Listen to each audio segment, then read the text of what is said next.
All right, good evening. Welcome to the Papillion La Vista Community Schools Board of Education meeting for May 22nd, 2023. We'll start off on our call to order with the Pledge of Allegiance, please.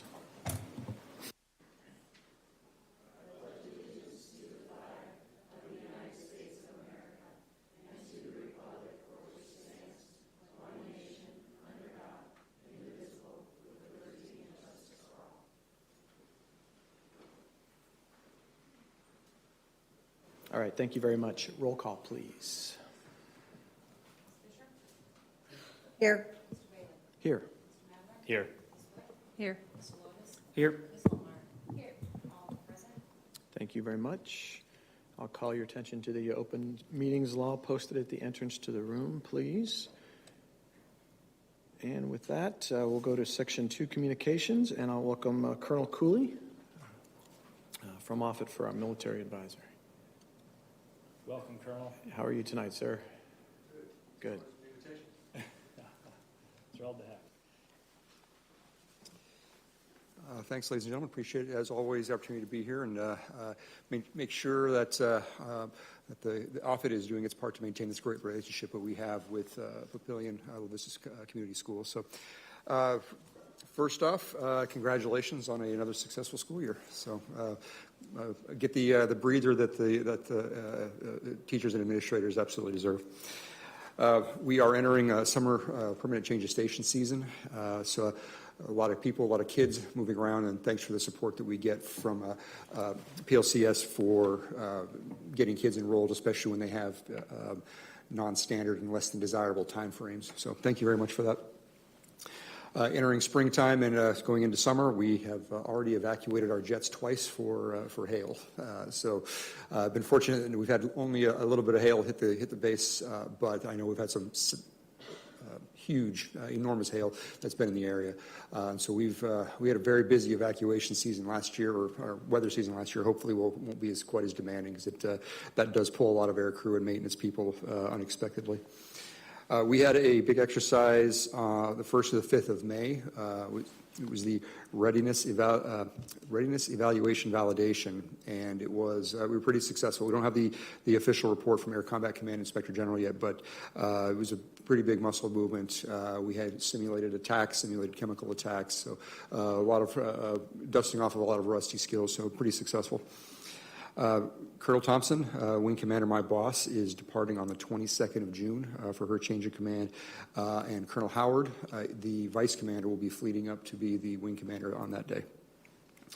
We're looking forward to the base picnic on the 2nd of June.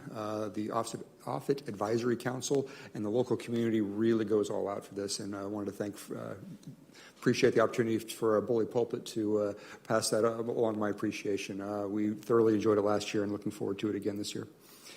We have aircraft in Alaska and Nevada supporting exercises right now. Not a huge movement, but anytime we have jets away from station, that does pull quite a few people away. We are, today we are 11 days past the delivery of our new WC-135 Constant Phoenix arrival. New is perhaps a bit misleading. It is a repurposed KC-135 1960s vintage, but it has all the new engines, new avionics, and so we're running that through its paces now. The new aircraft, we are second of 3 new airframes that have been delivered. The third will be delivered in December. And we have another a big inspection coming up in July. It's called a unit effectiveness inspection. That one will be another very big movement. We won't be exercising simulated attacks, anything like that. This is a programmatic evaluation where the Air Combat Command Inspector General will come in and make sure that we are following the rules, making sure all of our bylaw requirements are met, our regulatory requirements are being fulfilled. So big spin up for that, but I'm pretty confident that we'll be squared away. Pending any questions, ladies and gentlemen, that is all I have for this evening. I appreciate it. I moved plenty of airplanes for hail, so yes. And screwed one up and didn't get it moved and got in a lot of trouble. So I've been there both ways. But Indeed. Yeah, it sounds like a busy spring and summer coming up with all the inspections and everything else going on. So yeah, indeed, it's been taxing, but the wing has done very well. Great. Thank you very much. Thank you. Appreciate you being here.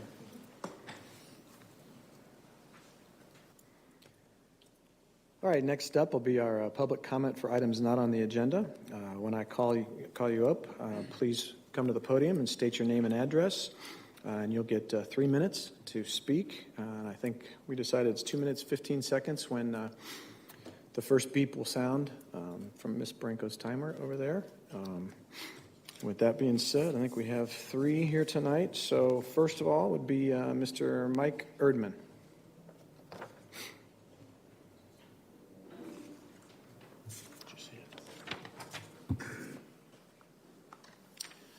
Hello, everyone. Thank you for the opportunity to speak again tonight. Mike Erdman, 926 South Madison Street, Papillion.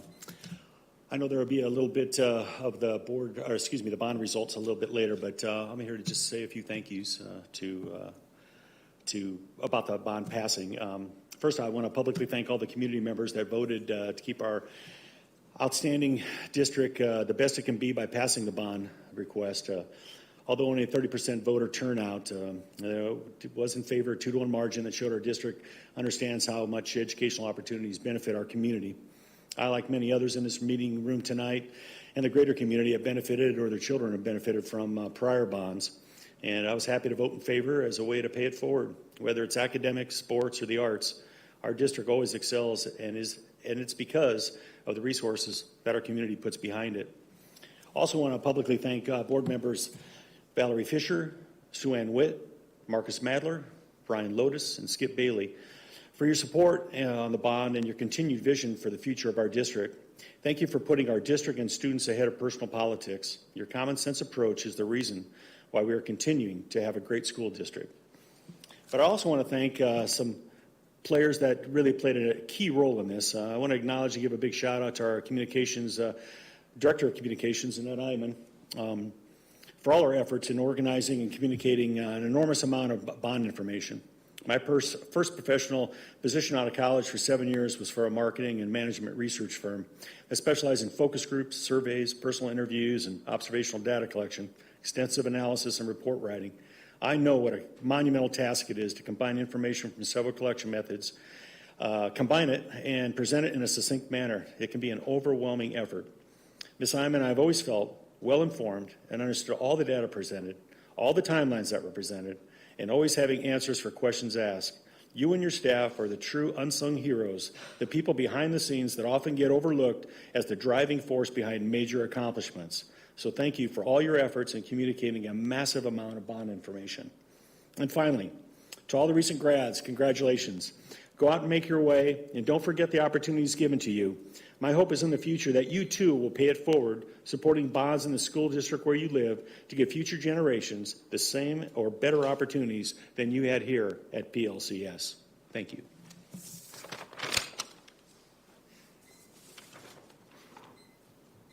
All right, thank you. Next up, Mr. Ralph Tate.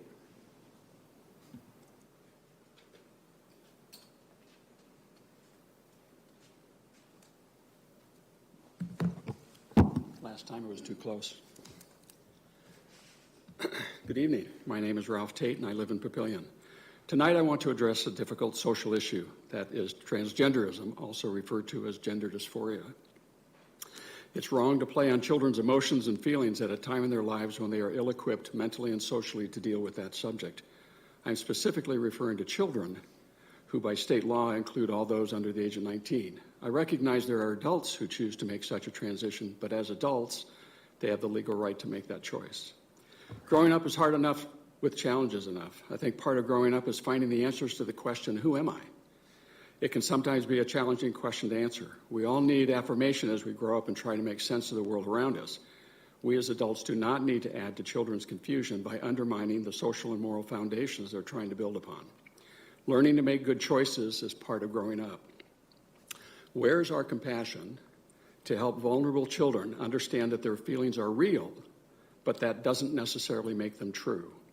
Does a boy feel like he is a girl? To be sure, the feeling must be very real to the boy, but that doesn't necessarily change who he is biologically. If he felt like a dog, would we put him on a leash and feed him dog food? Of course not. If a 7-year-old girl feels like an adult, do we allow her to vote and drive an automobile? Absolutely not. The feelings do not necessarily reflect reality. We need to validate their feelings at the same time we need to reaffirm them as individuals. Understanding is a powerful medicine. We need to stop treating gender dysphoria as a fact when it really is a misplaced feeling. So how are we treating children with respect and dignity by encouraging them to hate their bodies and allow them to take harmful drugs, which, oh, by the way, are not approved by the FDA, or remove perfectly healthy body parts, both of which result in long-term irreversible damage? There's no medical test that can be performed that identifies a person as a transgender. It isn't a physiological condition. It's a mental disorder that deserves understanding, compassion, treatment, and prevention.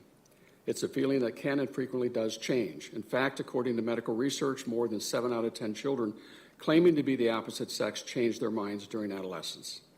So why am I addressing you tonight regarding this issue? There are school policies that need to be closely reviewed to ensure they reaffirm all children.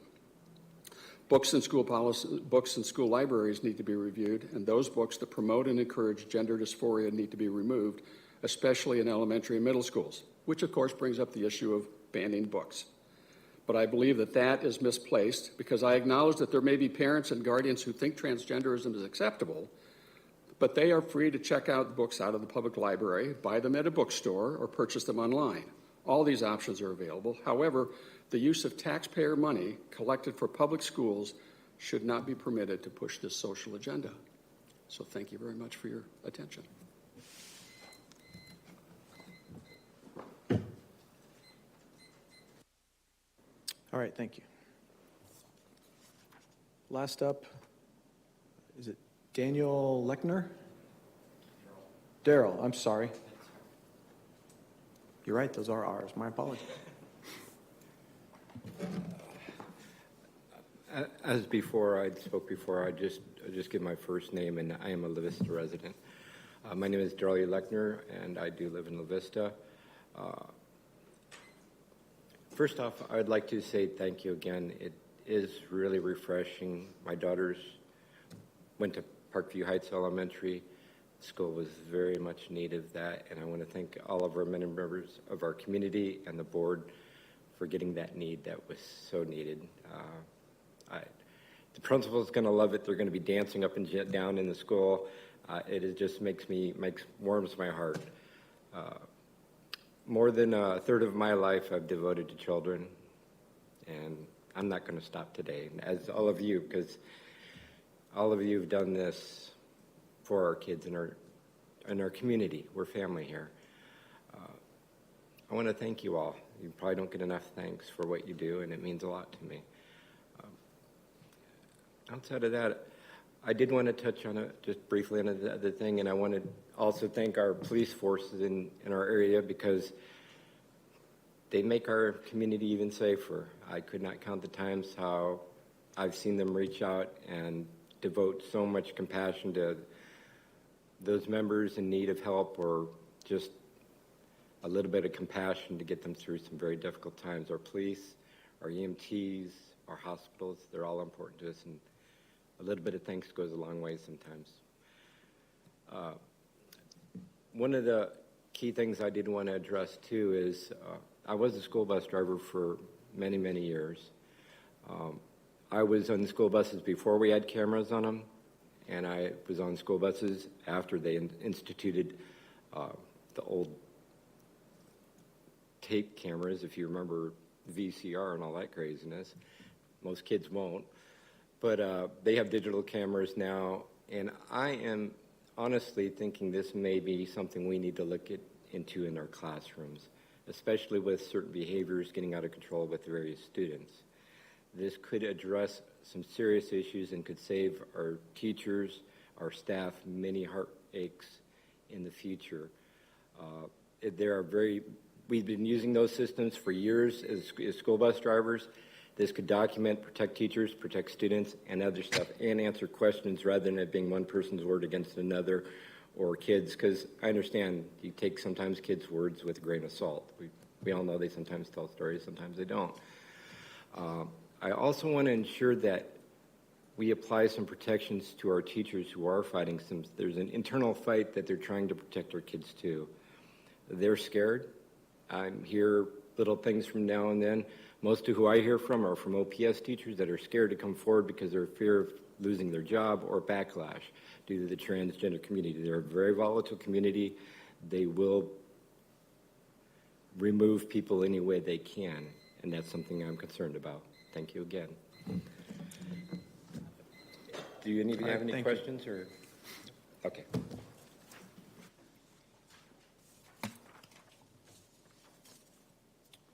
All right, next up under Section 2 Communications is the Superintendent's report.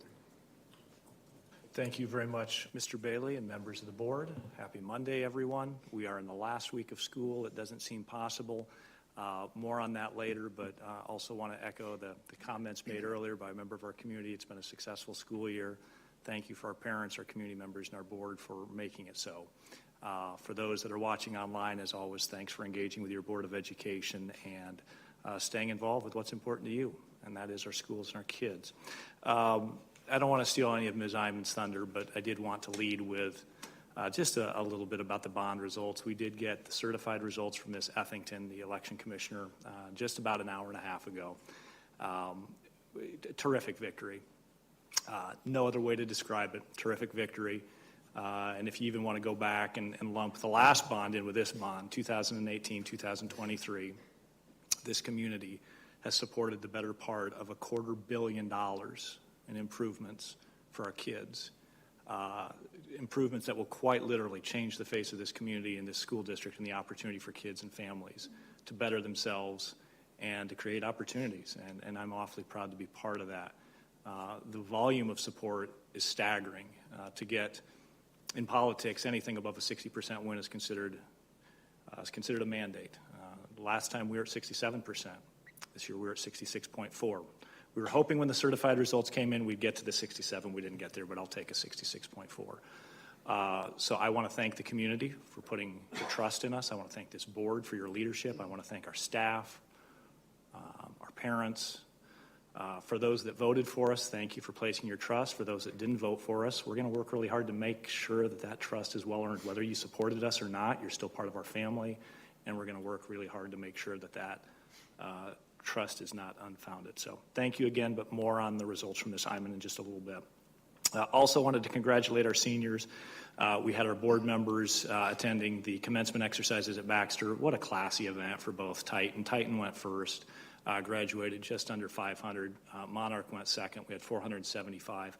Our kids dress appropriately. They act appropriately. They're excited. Their families are there. It's just a wonderful celebration for this community and our schools and our kids. And I mentioned it in my graduation comments, but I'll say it again here because I believe it in my heart of hearts. And that is, we hear a lot sometimes in the media, national and otherwise, about this next generation of kids, and they're this and they're that, and they're not what previous generations have been. And I'd say that's hogwash. If you've spent any time at all in our public schools, if you spent any time at all with our kids, you would see what I see and what the people around this table see. And that is the future of this country is in very good hands. We've got kids doing things I didn't dream about doing, graduating from a small high school in Nebraska back in 1991. We've got kids that are gifted, talented, giving back to their community, and they're going to do some incredible things for their community and for this world. And for those of you that haven't been in our schools lately, you're missing out. I'm telling you, there's some pretty cool things happening, and I'm awfully proud of what our kids are doing. On the legislative front, we'll have Mr. Gay coming in at the next meeting and give us an after-action report. We're down to 9 days left in the session. Not as much legislation has passed as we anticipated, but there'll be a flurry of bills going across the finish line. I did have the opportunity to meet with Governor Pillen a week ago Friday. This is the second time that Governor Pillen has met with myself and a couple other superintendents. It's a very, very positive development. Previous administrations, for a variety of reasons, just didn't prioritize that. So given that he's less than 6 months into his tenure, and he's already meeting with Metro superintendents to talk a little bit about what are our priorities, what are his priorities, and how can we find common ground, is pretty outstanding. So we'll continue to keep you posted as we have further communication with Governor Pillen. Graduation events, I know you're going to hear about this from board members, but several really outstanding events. I'm going to quote Ms. Fisher when she often says, board members don't get paid. They donate a lot of blood, sweat, and tears for our community, for our kids, and for our families. But this is the time of year where you get your payback, so to speak. You may even shed a few tears along the way because it's pretty incredible stuff. But Young Adult Transition Program, Project Search, Zoo, Health Systems Academy, Ideal, several DARE graduations, the Ed Academy graduation, and then Dr. Settle's leadership cohort. I think we graduated 15. So you just run the gamut of kids and backgrounds and interests and what they want to do next. But the one common thread is, again, we've got really good kids and families that love them and support them. So it's really been a fun couple of weeks. Also wanted to share, we don't have any recognitions this evening. We didn't quite get this done in time, but we had some really outstanding results from state track from both Monarch and Titan. We will recognize them at the next board meeting. But I do want to give a shout out to the girls at South who are the overall Class A champions. That's pretty darn incredible. So more to come on that. And last but by no means least, again, just want to thank everyone for a wonderful school year. We've had our setbacks, all public schools do, but boy, it felt like maybe the first kind of normal year in a good long while, and that felt pretty darn good. So I just want to wish parents and kids a safe and relaxing summer and want to thank the staff for the outstanding work they do. And with that, Mr. President, I'd conclude my superintendent comments. All right, thank you very much. And with that, we will move on to item D, board reports.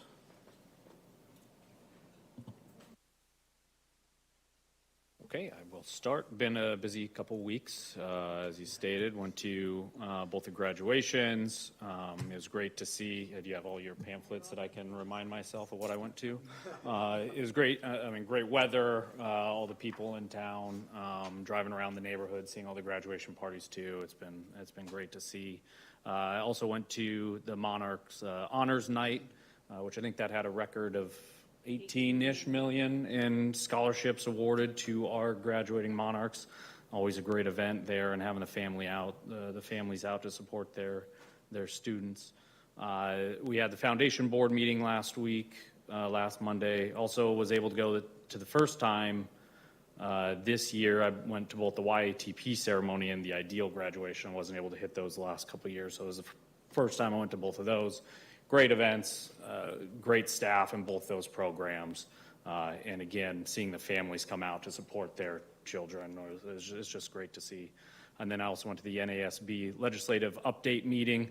Like you said, Dr. Rickley, not much has gotten through on the legislative side. We're still waiting on the education package, but just getting updates from them and highlighting what they expect, what they're thinking could be on that final list and what to potentially look out for. And then lastly, I did go to the Terra Heights Field Day on Friday. It's always a great event, and they had perfect weather there since that's where my kids go. And like you said, with the last week of school, just want to thank all the teachers and the staff and everyone in our buildings and behind the scenes on a great year. Hopefully everyone can enjoy the summer, get rested, and come back strong for next year. And all the students, again, hopefully you guys can have a good summer break and come back ready to go.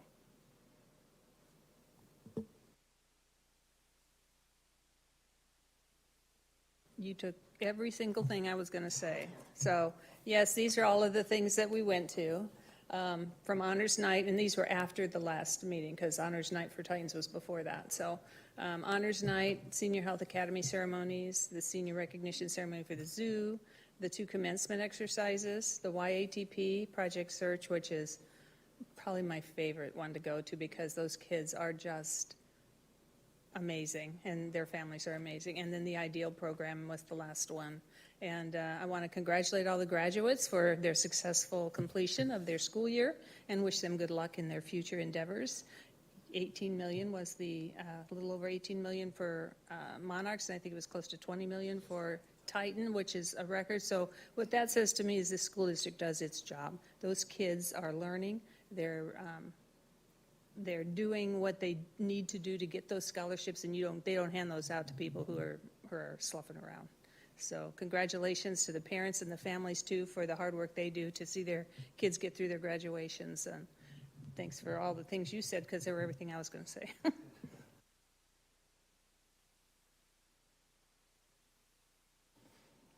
Dr. Rickley stole my thunder of giving a shout out to the Lady Titans track team.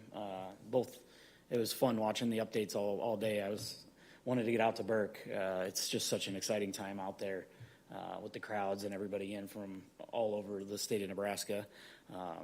But phenomenal individual performances by many Titans on both boys and girls side, as well as Monarchs on the boys and girls side. A couple new record holders and multiple-time state champs. So I was glad the weather held out last week for state track, and now it's time for the end of the year. So I attended many of the things that Sue Ann and Marcus mentioned as well. My biggest moment of joy was being able to hand my niece her diploma on graduation day. So was pretty excited to be able to do that. So I won't take up any more time since we all have been busy. Well, I didn't attend any of those events.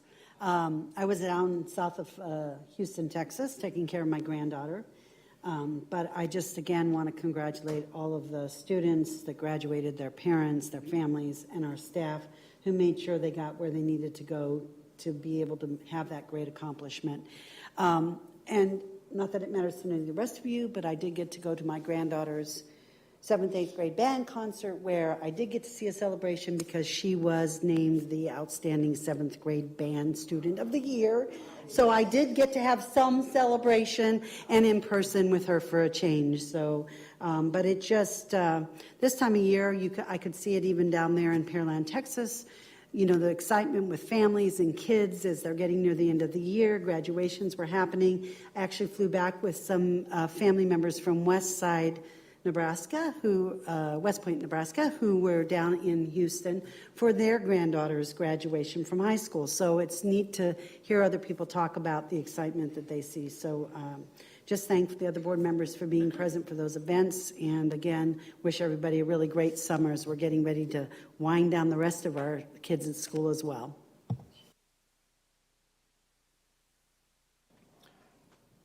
Yep, graduation was great.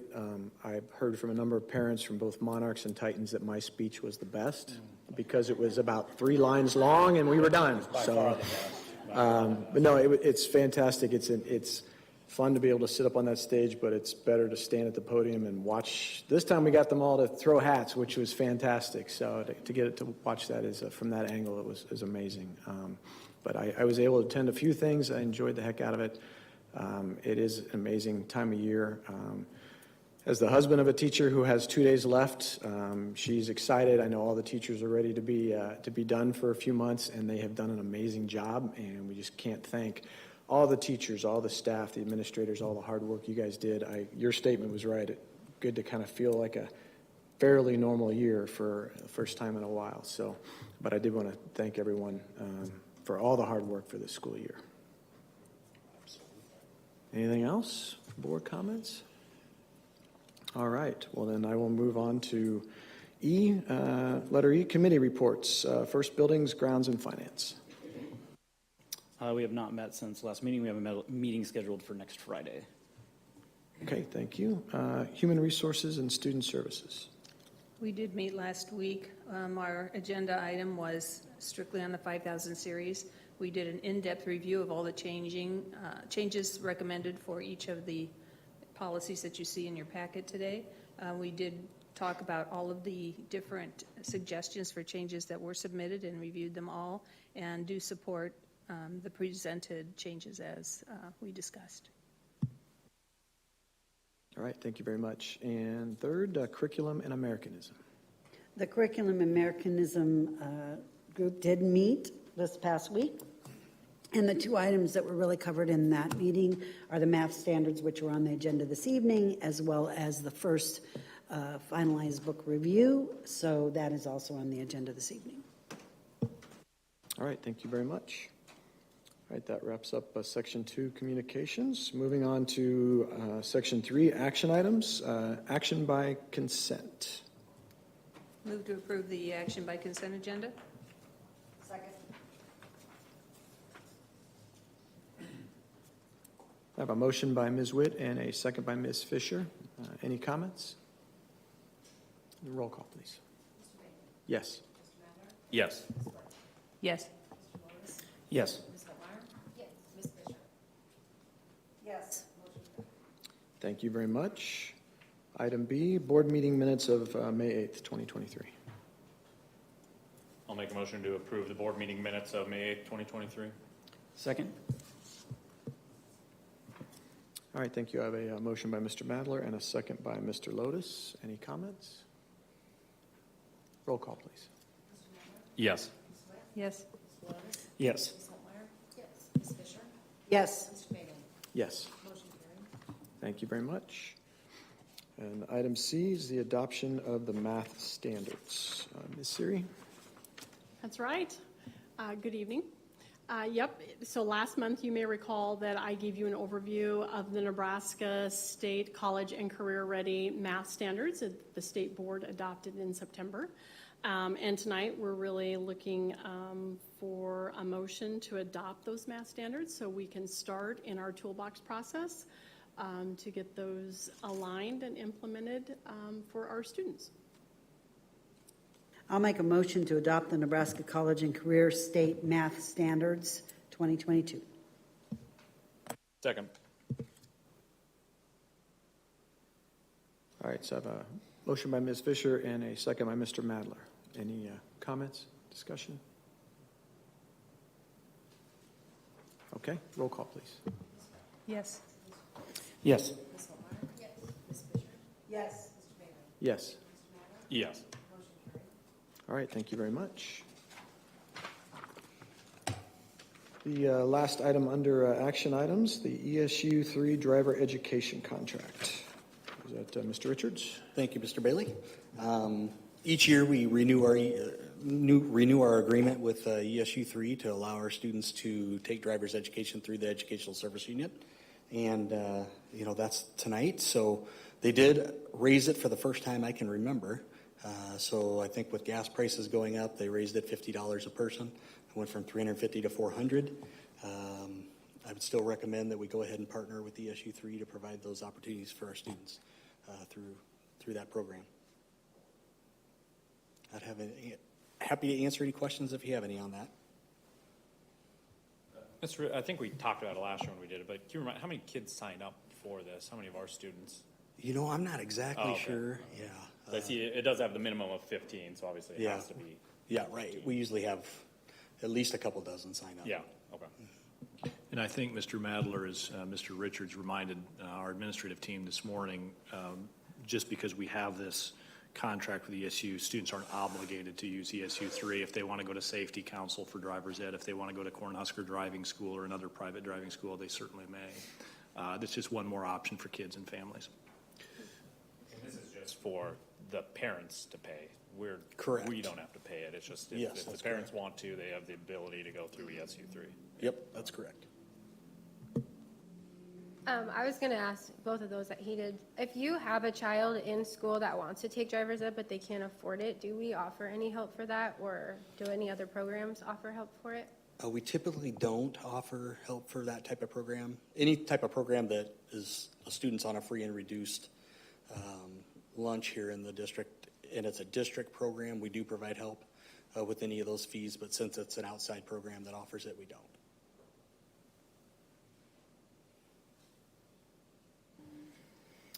I'll make a motion to approve the 2023-2024 ESU number 3 driver's education contract as presented. Second.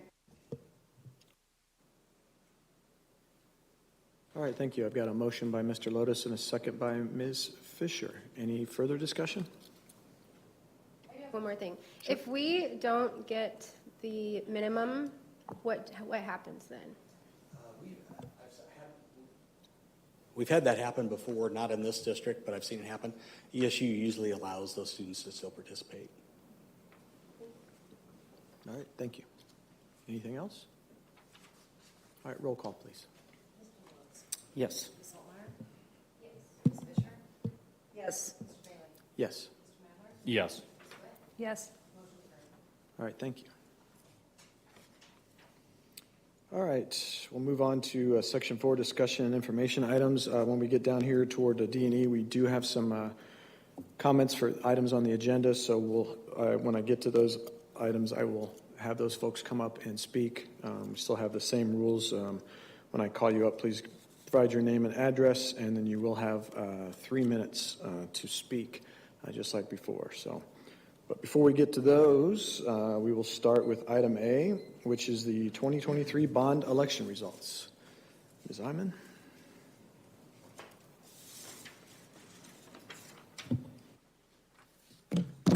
Well, this is really exciting. It's over, and we couldn't have asked for better results. I thought I'd just go through kind of the results and remind you of where we've been and where we're going from here.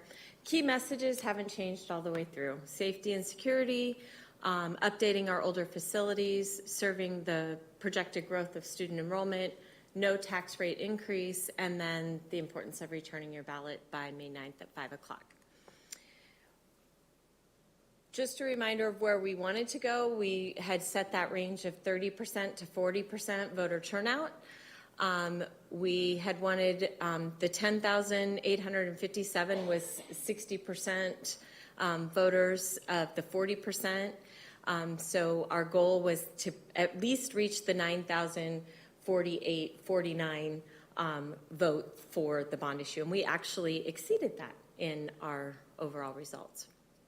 The measurable objectives and the evaluation of our overall communication plan for the bond issue.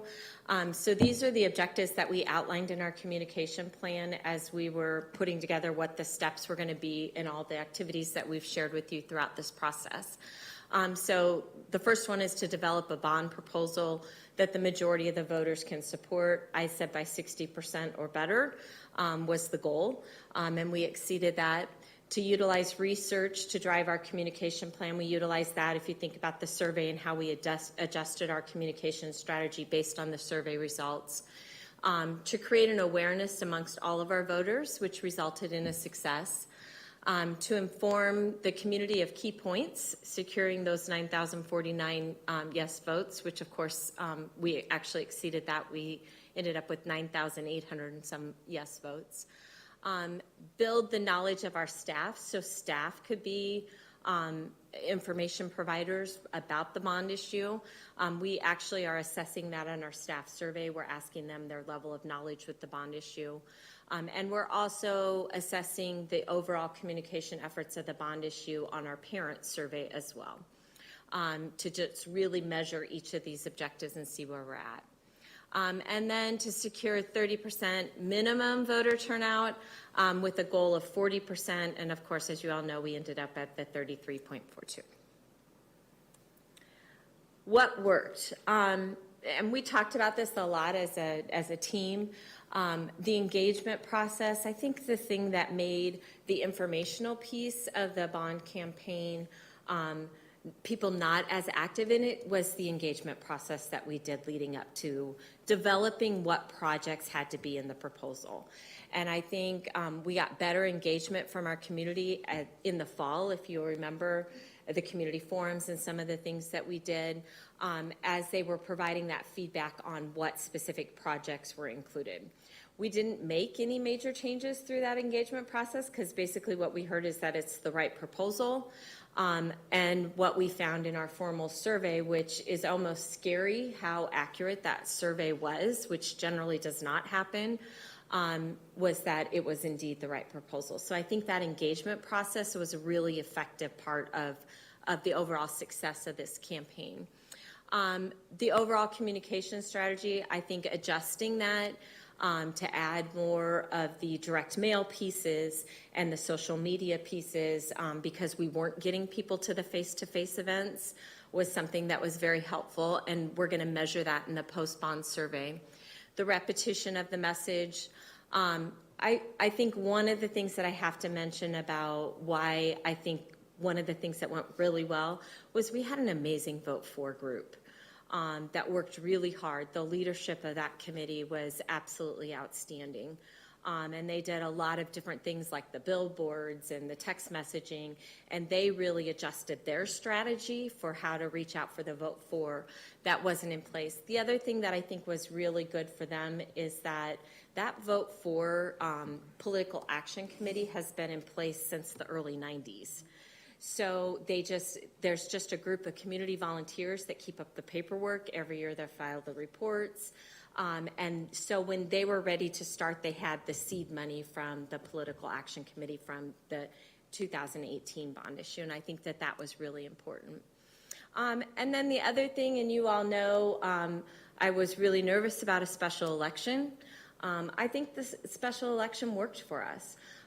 It's not as large of a voter turnout as a November election, a general election would be, but it's higher than a primary election. And I think it worked, and I think the more you do special elections, when you become a Millard or some of the other school districts that have done multiple ones of those, it just becomes a habit and people understand it. We had to do a lot of communication about what does a special election look like. Lessons learned. I think one of the biggest ones is that the informational campaign that we did doesn't need to repeat the engagement process. And all those neighborhood presentations that we did that we just didn't get people at. I think expecting to get people to come out and take another night away from their family when they already knew what the proposal was and had already said what they wanted changed or how they supported the proposal. I think that's something in the future that we'll consider if we do an engagement process like we did with this one, maybe we don't need to do all that face-to-face up front. The more social and direct mail was also a lesson learned, and we kind of shifted and added direct mail pieces as we went through this process based on some of the feedback we were getting and the fact that we didn't have a large turnout in the in-person. And then also I think a lesson learned is that a special election is a learning process. I think people didn't understand, okay, May 9th is the election day, where do I vote? It's like a 3-week process of being able to vote. So that information, so I think it's definitely a learning process. And the more school districts have special elections, the more familiar their voters become with that process. Next steps, with the whole communication effort, we're going to evaluate the communication efforts. So we've got it on the staff survey, we've got it on the parent survey, we're also putting out a community survey over social media. We did that with the 2018 bond issue. We got about 1,500 survey responses back that just kind of measured what was effective in terms of our communication. That'll give us great feedback for any future bond issues, as well as future communication plans. Now we're going into the mode, I always say that the day after you win an election, the next election starts. So now we're in the mode of planning the informational campaign, the communication plan for what's happening with the bond issues. I think it's really important when voters say that they're going to support a bond issue that we keep them informed on we are doing what we said we were going to do and what you voted on. So that'll be the next phase of the whole communication. And then we're also going to our cute little kindergartners that applied for the bond squad in 2018 are now in middle school. So we're going to re-up our bond squad. Anyone that wants to stay is going to be able to stay, but we're going to also add some new faces to our bond squad and start that for the 2023 election. So let's talk about the most important thing, voting results. Historical voter turnout, I just wanted to start with that. That green line was the only other special election. It was 23.7 voter turnout, all the way up to 2023, which was this election, which was a 33% voter turnout. I think the yellow line that goes through there, you'll see is the primary elections. So you can see the special election actually has a better voter turnout than most primary elections. The one that has the really high voter turnout, 37%, was a presidential. I think it was actually the Trump election for the presidential, the primary for the Trump election. And then the blue line, of course, is our general elections, which, of course, would be the best place always because of the voter turnout. This is the historical perspective of bond issues in our school district. Adding on to the very bottom there, 33% voter turnout. We had 9,854, which is better than what we had hoped for vote for, and we won by 66.42. I think there's a couple big takeaways from this. Of course, the general elections are a better turnout, but the fact that it was a special election is better than a primary election voter turnout. I think the fact that we have 9,800 vote fors, if you look down the column, and of course some of that is growth, but there was only one other year, and that was a general election that we actually had more people supporting the bond issue than what we had this year.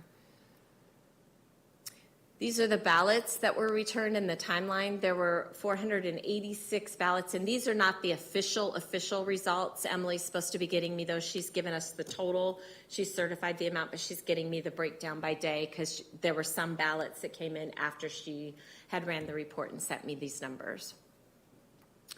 So I wanted you to have a visual of what happened. How did people support this across the district? So each of the green lines represents the precincts in our district.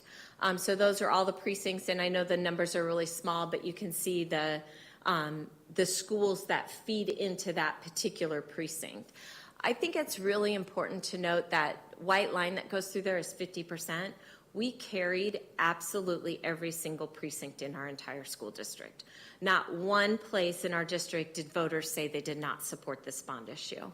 The two lowest ones, which were 54%, those are actually it's the neighborhood that I live in, and that is the Lakewood Villages area that's very split between Bellevue and Papillion La Vista. I mean, on my street, the majority of the children do not go to Papillion La Vista Community Schools. They walk up the street and go to the Bellevue Elementary School that's right up the street. And so I don't think that that's super surprising that that's the lowest area just because of the complexity of that particular neighborhood. Golden Hills neighborhood, I just wanted to point out, that's precinct number 23. That was a precinct that for years and years and years we struggled carrying that precinct. And that precinct actually, we had pretty good voter turnout and we had support in that neighborhood. This is the precinct turnout. So the 33%, that's the total turnout that we had across the district. So you can see it ranged from precincts. This is a little distorted because the 33% is based on total voters in our school district and how many actually turned in a ballot. The percentages of the bars by precinct are based on the total number of voters in that precinct. So for example, precinct number 46, which is Portal, the majority of that precinct does not live in the Papillion La Vista schools. So the overall precinct, of course, is significantly lower. So what does that data tell us? Well, we carried every precinct. We carried the precincts from the range of 76% support to 54%, which was that Lakewood Villages. We had 10 precincts that hit over 70% support, and I named the schools that those precincts came from. We had a lot of vote fors. The largest number of vote fors came from the Terra Heights area, the Portal area, which each had over 1,000 vote fors in their neighborhoods, Trumbull Park and Hickory Hill. The highest voter turnout was that which I judged at 40% or higher because 33% was what we were at average, so anything over 40% I thought was a really high voter turnout, and you can see the schools that carried those. I think the most important conclusion really is that we had widespread support of this bond issue. Conclusions would be we should be very proud to be in our school district. I do a lot of research on bond issues and watch national trends, and to carry a bond issue at 66%, we didn't get to 67, but 66% is amazing. And it's the largest bond issue that the school district has done. So not only is it one of the largest supports that we've had, but it is the largest bond issue that we've had.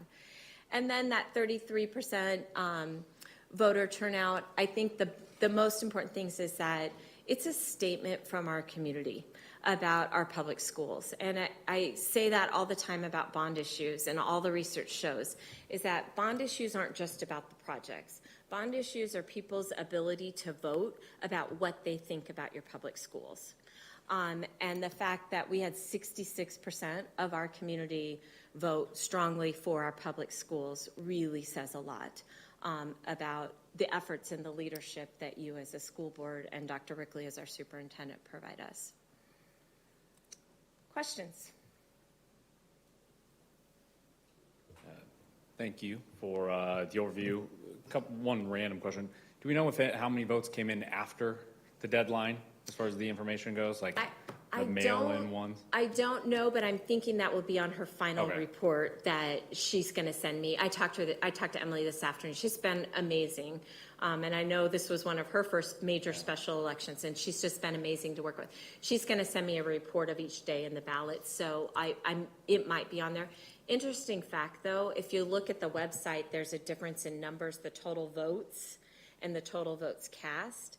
And that difference is because there were 3 people that voted both for and against, and there were 18 ballots that were submitted that were not voted.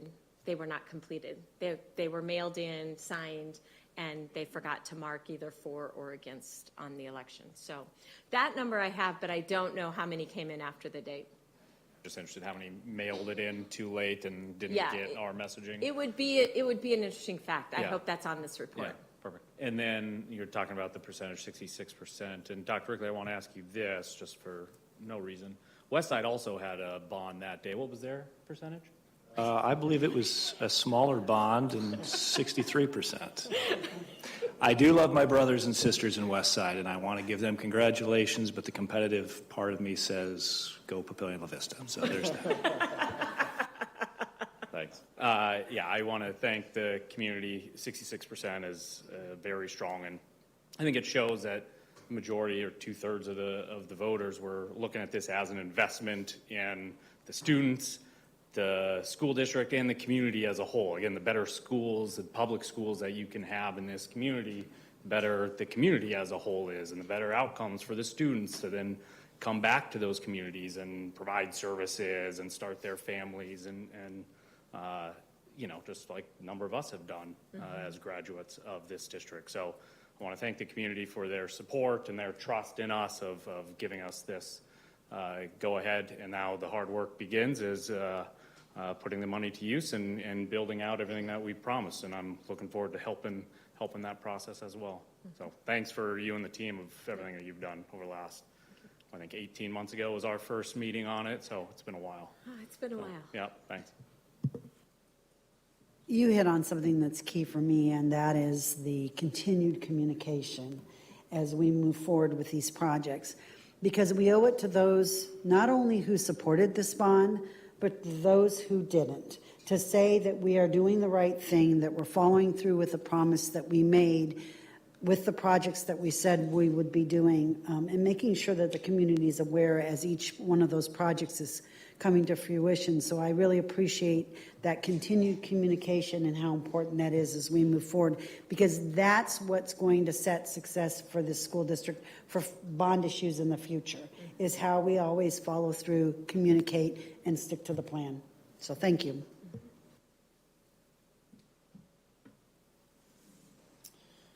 No, I just want to say, again, thank you to the community.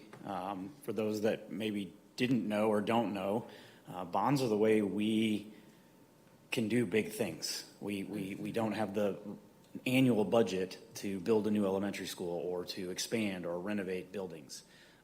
That's what the bonds are for significant investment in our buildings or in our technology that we can't do. The annual budget is 85% of that budget goes to staff and educators. So again, I'm glad that your informational campaign was successful. I think people in those neighborhoods that are now going to be impacted, I think they realize some of their sister schools that were impacted in the 2018 bond and what a difference it made in those schools, that they definitely supported and wanted those opportunities and expansions for their own kids. So it was not surprising to me to see such large turnout in those areas where the older elementaries that do need help. So again, huge support, 66%. I was wrong. I had 65 on my card, but got bested. So I'd rather be over than under. So Again, to the community, Building, Grounds, and Finance has already started doing some planning. We've got some agenda items on this evening to get to work. You've put the trust in us, and now it's time for us to execute the plan. If I may, I don't want to interrupt the board, but in addition to some of the other individuals that I thanked, we never did actually call out by name the vote for committee members. And that was for a very specific reason. They don't work for the Papillion La Vista Community Schools. They're not employees. They're certainly not on the payroll. They are, as Ms. Iman described them, people that love our schools, that love our communities, and want to support it. They stepped forward. They donated their time, and without their support, this doesn't happen. Jim and Jill Frederick. We had Brandon and Kim Iman. We had Brian and Missy Stolley, and we had Kami Jessup and her husband. They did wonderful things, and just wanted to publicly thank them for everything they've done. And I also want to thank Ms. Iman. This doesn't happen without a whole bunch of people, board, community, staff, volunteers, but this was always Ms. Iman's vision. And in fact, I overruled her on some things I wish I wouldn't have, such as let's go back to the face-to-face stuff. The face-to-face stuff works, so let's go back to the well until the well is dry. Well, that was one of the lessons learned. I'm not sure the face-to-face served us as well this time, but we still got the win. Bottom line, this doesn't happen without Ms. Iman and her team's leadership, and I just want to offer you a heartfelt thank you. And on behalf of the community, we're going to do some cool stuff. Yes, thank you very much, and thank you to the community who voted. So, really appreciate it. Any other questions or comments? All right, thank you, Ms. Iman. All right, continuing on, Section 4B, the BCDM contract for 2023 bond work.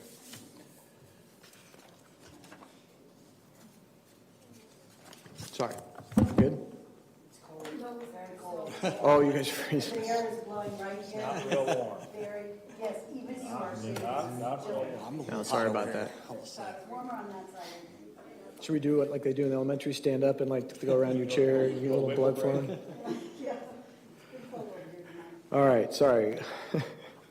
Mr. Richards. Thank you, Mr. Bailey. Well, it's time to move forward, and we're extremely excited on the business services side to start these projects and get our classrooms up to a standard and continue to address growth within the district. And one of our partners for many, many years in this district has been BCDM Architects. State law allows you to partner and have a relationship with an architect because they understand the importance of that continued relationship if you so choose to have it, without having to go out to a competitive bid or anything like that for an architect's services. Of course, we know the fees that BCDM charges us is below the normal rate that you would be charged by an architect, so we do appreciate that as well. But with that being said, we do have a fee rate attached to the agenda item tonight for your review. This is very similar to the 2018 fees. They haven't increased. I do have Mr. Pat Carson here tonight from BCDM that has worked with the district for a number of those years, and he's available to answer any questions you might have on this fee schedule as well. But we wanted to start the discussion tonight of continuing that relationship with BCDM on this new project list. And then hopefully in June we can have an approval of that relationship, and then we'll get to work with some designs and things of that nature for the different projects that we have for this bond. With that, I'd take any questions or comments. Can you explain a little bit about the total lump sum fee? Like what, can you just inform me on that? Sure. Pat, would you mind coming up? I think it's better coming from him, but I could give you my explanation. I didn't want to assume, but so is your question what's included in that? Yeah. Sure. So when you think about it, it's pretty simple to know what an architect does. And so this fee not only covers the cost of what an architect does, interior design, structural engineering, civil engineering, landscape architecture, mechanical engineering, electrical engineering, food service design. It's really all of the professionals who would be involved in designing the facility all under one fee, as opposed to having a different contract with all those different companies. So BCDM is really architecture and interior design. but we partner with other companies to provide those services all as one package to the district.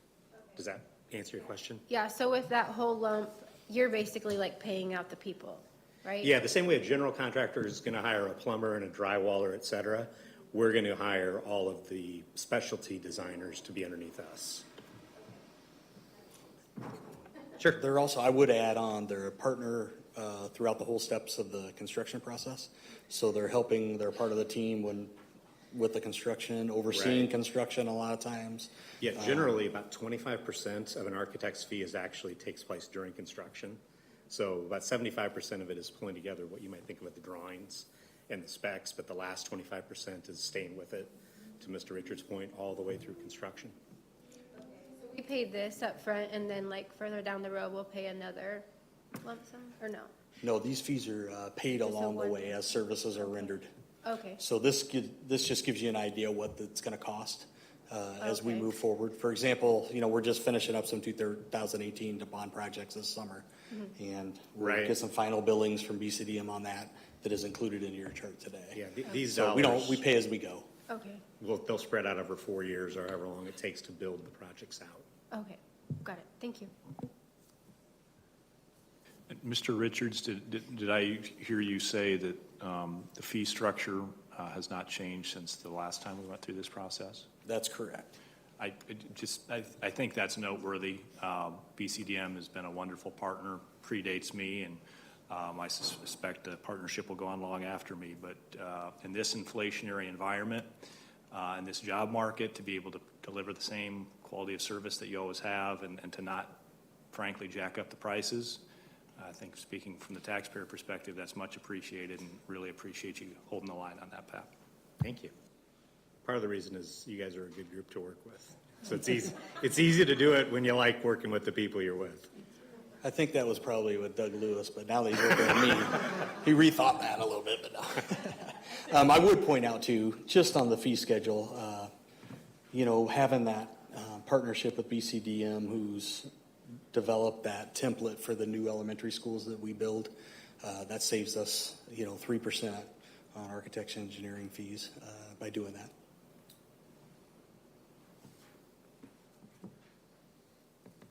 Any other comments or questions? No questions, just a general comment. I appreciate, and Pat, you've been to a number of our buildings, grounds, and finance meetings. It seems like every time we need him in our committee meetings to go through any projects that we're looking at for the bond, for the previous bond, he's always been available and there to answer questions and help us along the way and give us the input on his side. So as far as on the finance committee for the last couple of years I've been on it, he's been great to work with. Thank you. Thank you. Thank you very much. Thanks, Pat.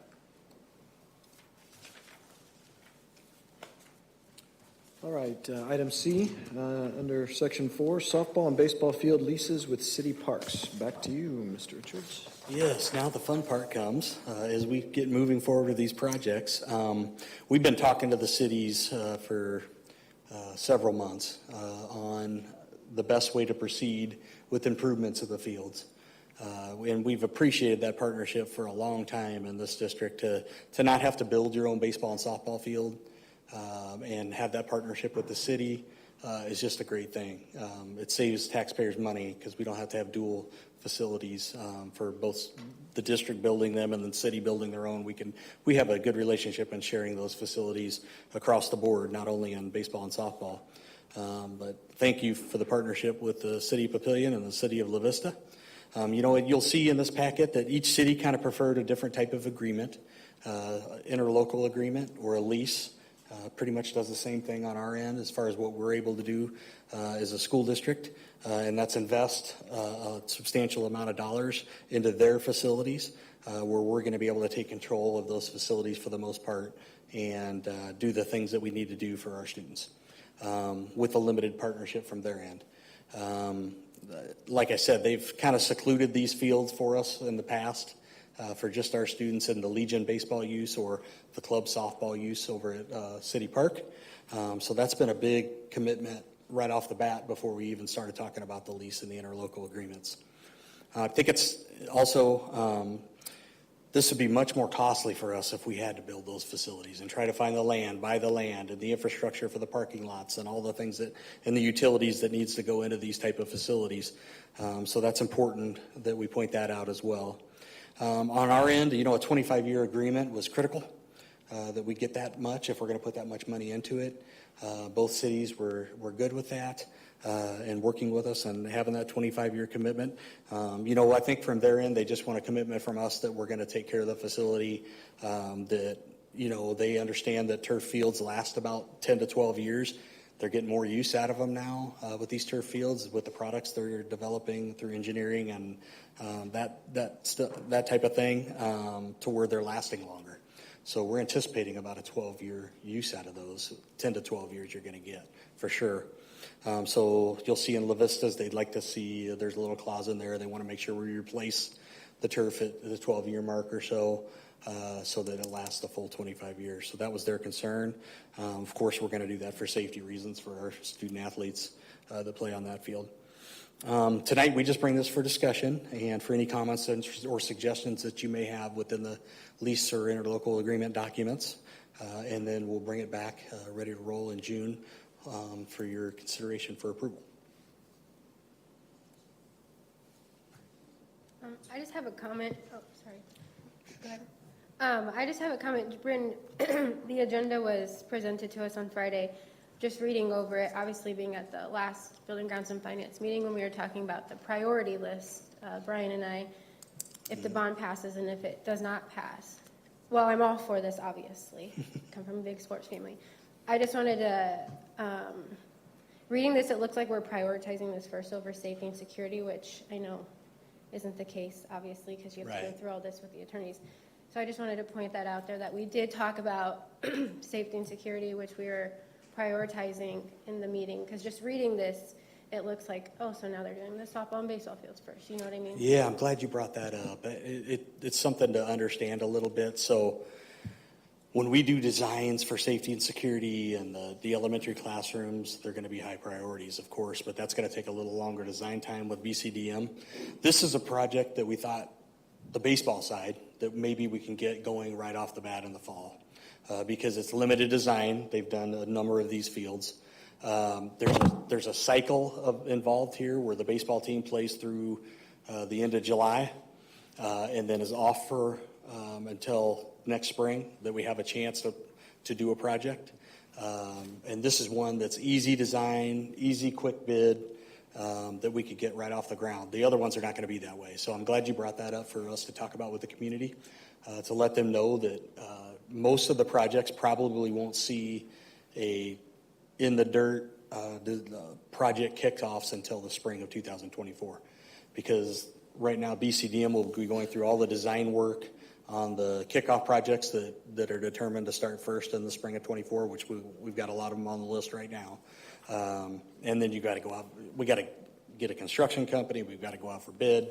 All those things take a lot of time, whereas the baseball and softball are a little bit easier, and we can get going right out with the bat. Yeah, thanks for bringing that up, Brittany. That's a good point. I appreciate that question, Ms. Holtmeyer. One of the other factors to consider besides the extensiveness that's involved in a building renovation to make sure that safety is a priority, think front entryway, think double entrances, think infrastructure that's going to be required with rewiring some of the buildings and doing the hardware, software that's needed to do the things that we've talked about. But the other factor that we consider is minimizing the impact of construction on learning. And if we go in first thing in August, for example, and start knocking down walls right in the heart of instruction, we try to do try to do as much as we can during the summer months, but the fact of the matter is sometimes it just isn't possible. But we don't want to go in and start knocking down walls and creating a really disruptive learning environment right when kids are trying to get back into a rhythm and routine. So it's one more reason why this project probably makes sense. But at the end of the day, the prioritization of projects rests with the board, including yourself. And we have to have the contract signed to even do any projects with them. So that's the purpose of getting that going through here in June. Mm-hmm. Yeah, and then I just want to call out, because you said the American Legion also uses at least the Fricke Field.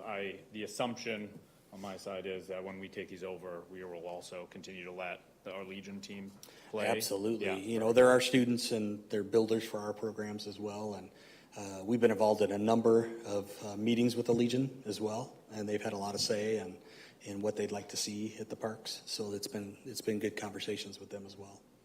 Thanks. All right, any other comments? Okay, thank you very much, Mr. Richards. Thank you. All right, the next item is procedure for policy 6405.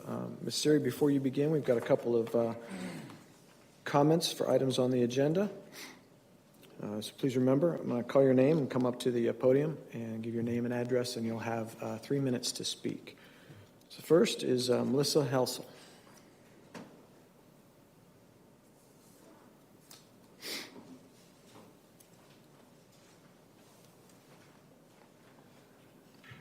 Welcome. My name is Melissa Helsel, and I'm a resident of Papillion. I would like to bring to the board's attention a few issues that I have noticed with Procedure 6405. This procedure outlines the complaint process for controversial educational materials. In this procedure, it states a parent or guardian may fill out a request for reconsideration of educational material form.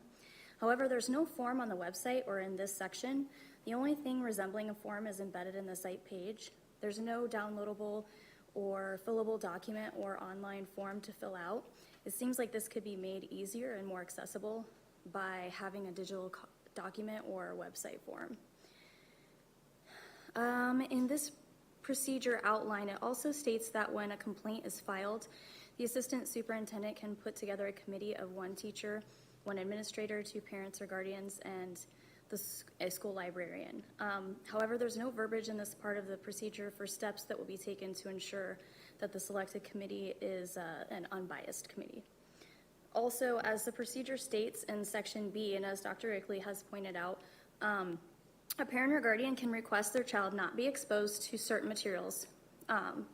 But for example, if a parent has made arrangements with the library that their child is not allowed to check out certain books, what ensures them that their child will not be able to read that book while visiting the library? I didn't find any current verbiage that addresses this issue, and I would like to see it be considered as well. The last item I have is just a question. After a complaint is submitted and the material has been reviewed, does the assistant superintendent's decision affect the district or just the school in which the complaint came from? This might be another thing to consider clarifying in the future. Just to keep all the schools, on the same level. In light of the many controversial topics circulating through our schools around the country, transparency and open dialogue between the schools and parents is more important than ever. Making changes and adjustments to policies and procedures to fit the needs of today are something we need to consider. Though our views may be different or our ultimate goals are the same, we want our district to be something we're proud of and a safe place for our kids to grow and flourish. Rather than fighting against each other, I'd love to see us come together and find ways to work with each other, finding ways to bridge the gap between the schools and parents and making communication easier and as transparent as possible is, I think, a really good place to start. So thank you for your time. I look forward to the presentation. Thanks. All right, thank you.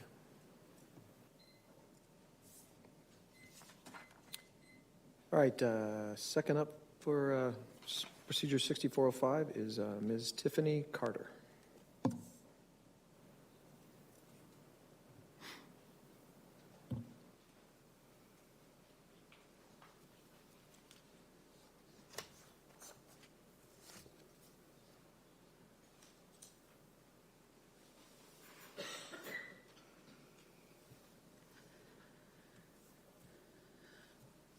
Those can be passed to everybody.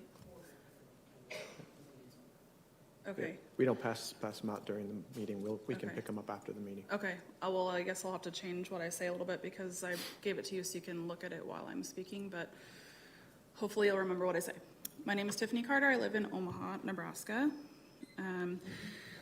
So the sheet that I have for you, since you're not able to grab it, actually has a QR code on it for a Google My Map of Papillion La Vista schools. I've been doing research for over a year and a half now on the school book library school books. I've been here before and spoken to you about my concerns. Last time I gave you an actual document that talked about the stance of the American College of Pediatricians, so I'm just going to quote that really quick here. Children suffer many negative effects due to modern society's exposure to and acceptance of pornography. These negative effects include mental disturbance and unrest for the young school-age child, including acting out in violent behavior. Because of its harmfulness to children, pornography must never be used as a tool to teach children human sexuality. And I have a list of, there's only 8 books here, but I have many more that I could show you. Basically, with this Google My Map, when you scan the QR code, it'll show every school in the district. You can select your school. The one I had pulled up in preparation to show you was the Papillion La Vista High School, which, with my findings of searching the library catalogs, there are several books that are harmful, have harmful content to minors, including the one that was read not too long ago, All Boys Aren't Blue. Basically, this is a tool for you to see that there is a concern, that there are books in the schools that need to be removed. And that's why I'm here today, because of talking about the policy. There's a lot of parents that I've talked to. The frustration is there isn't transparency. Like we just heard, it's hard to find the form online. How do you go about all these things? And there are parents who are trying to follow the steps in policy in order to get things changed and get their concerns heard. But I think it's a really good step here that you're talking about it today, because we really need to understand what it is that is expected so that parents who do have issues with these can make and address those. So my challenge to you is that you will take that and actually look at the resources that I have for you. I've done all the work for you. I've done all the research, hours and hours, looking at the different books in the school libraries. I've put them in easy to see maps, and I've also, there's a link to an actual spreadsheet that has the entire list of over 200 books. I want to say it's like 256 or something on this list that I've searched in the schools, and I have a number count of every single one that's in each school that you can look for, because this really is an issue, and I would really appreciate it as a parent, even not from this district, but you guys have a chance to show other districts, like, this is why we want to go to this district. If you're going to stand for integrity and righteousness, there will be people who will want to come to your district because they know it's a safe district. All right, thank you. All right. Ms. Siri?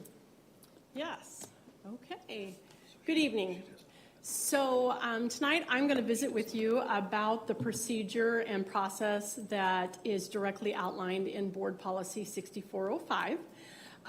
We had been talking about the process that the district has used for several years to reevaluate curriculum materials in cabinet as well as the subcommittee, and we thought it might be helpful to do a presentation for our community to create some transparency, and also since we have multiple books right now that have been submitted for review. So the first thing, just to kind of capture what I just said, is the reason for the presentation. I think it's also good to point out that this policy is part of the 6000s, which is part of teaching and learning. Those policies are up for review starting in June for evaluation. So we thought it was also very timely. The second thing is this policy not only serves questions about library books, but obviously about curriculum content in courses or classrooms across our district. And so even though the board policy is very specific and outlines the process does look just slightly different for a library book versus direct curriculum content that's part of the Guaranteed and Viable. So we're going to talk a little bit about that. And then also, like I had mentioned earlier, we currently have 9 library books with forms completed on them, and the complainant has been communicated with, but I thought it would be good for everybody to kind of know the process, because it does take time to do this so that everyone kind of understands the stages. So what you see here in front of you is actually a screenshot of the board policy that is found on our district website. I don't expect you to be able to read that, but you can find it under our policies. It's 6405 under instruction. At the At this board policy, the continuation of it is the procedure that outlines the steps that are necessary to have a reconsideration of a curriculum content component. And then at the end of it is the form that can be filled out by a patron or parent and submitted to start this process. So what I've captured here for you on this slide is what the form asks that's attached to the board policy. You can see at the top, the first part is just general information. Specifically, if it's a book, what's the author and the title. If it's curriculum material as a resource guide, who's the publisher. Is it hardbound, paperback, or non-print? Non-print could be things like an activity or a media source such as a video or another piece, particularly perhaps from a textbook source as well, so you could have audio. The contact information of the person who's making the request and the school in which the content has been tied to. And then you'll see there are 6 questions that the complainant is asked to complete in order to help understand what the concern is and also to capture what their request is with the particular material that they're asking to be reconsidered. So the procedure I broke into 3 parts here. Again, this is a screenshot, but I think it's easiest if we talk about what do the steps actually look like in action, and then what does the procedure say, so to kind of give you an idea of what this looks like. So this is part 1 of our procedure, and that dark black line, it's multiple pages, so that's actually where the page break is, so that's what that represents. Above the procedure is the policy that I just shared with you. So we just recently completed the full process for a library book, and that's the first time that that has happened. We've used this procedure and board policy multiple times, but we've never had to do the full process for a library book. So I also thought that was important as we talk about this process. So you can see to the right, again, is a smaller picture of what I just showed you. Those are the procedures. But then to the left, what does it actually look like for a library book? And so you'll see that once we receive a form that's been filled out with a request to review a particular book or curriculum content component, I always reach out to the complainant and acknowledge that we received the form. I think that's really important so that they know that we have it and we've started the process. The forms then, at that point, I also communicate next steps. Interestingly enough, for the library books, the first time we had one submitted for a library book was this school year, and there were actually multiple ones submitted by the same individual, which is totally fine. But we've never had multiple ones come in at a time. So I reached back out to that individual and said, because each of these need to be addressed individually so that they're not compared or also get a non-biased evaluation, how would you like them to be reviewed? And it was recommended, and I think it's really wise, that we just take them in the order in which they were received. So now I'm keeping track of the date and the timestamp, and that tells us after one book's been through what the next book is to start the process. I also communicate with Cabinet and the American Civics Subcommittee that we are running a process on something particular, as well as the building administration where the item's from. In this case, because it's library books, that also included the librarians so that they knew that we had a book under review. At that point, I begin to get multiple copies of the book for the committee, purchasing those, getting those ordered, trying to figure out what's the least amount of wait time that we're going to have for that, or if we can possibly, obviously we pull the copies we have, but if there are other copies that we can access, we also tap those resources as well. So we collect those so that they're ready to be distributed. This is part 2 of the procedure, so this is step G. This is actually where books start in the process, and I'll talk about what happens with the previous steps in a minute. But at this point, our procedure is very explicit that a committee is formed and it outlines who serves on the committee. So for each building that has the book, a teacher is identified, an administrator, 2 parents, and the school librarian, as well as a central office director to actually lead the process. The second part there you see, it tells specifically what the task or what the duties of the committee is as they move through the process. And so what does that look like in real time, so to speak, is obviously after we secured copies of the book, we formed the committee, members were selected. I reached out to the buildings in which the book was at and asked that principal to invite a parent to see if they would be willing to participate in a book review. So each administrator did that. And then we also asked a teacher, a librarian, and one of the central office directors. After the first meeting was set up, I actually started the meeting. I explained the task. I presented them with copies of the board policy, answered any of their questions. We also gave them copies of the form that the complainant had completed. And in this particular situation, that individual also submitted some other documentation, which was good. And so we provided them with that as well. And then I removed myself from the committee meeting because the committee is going to make a recommendation to me.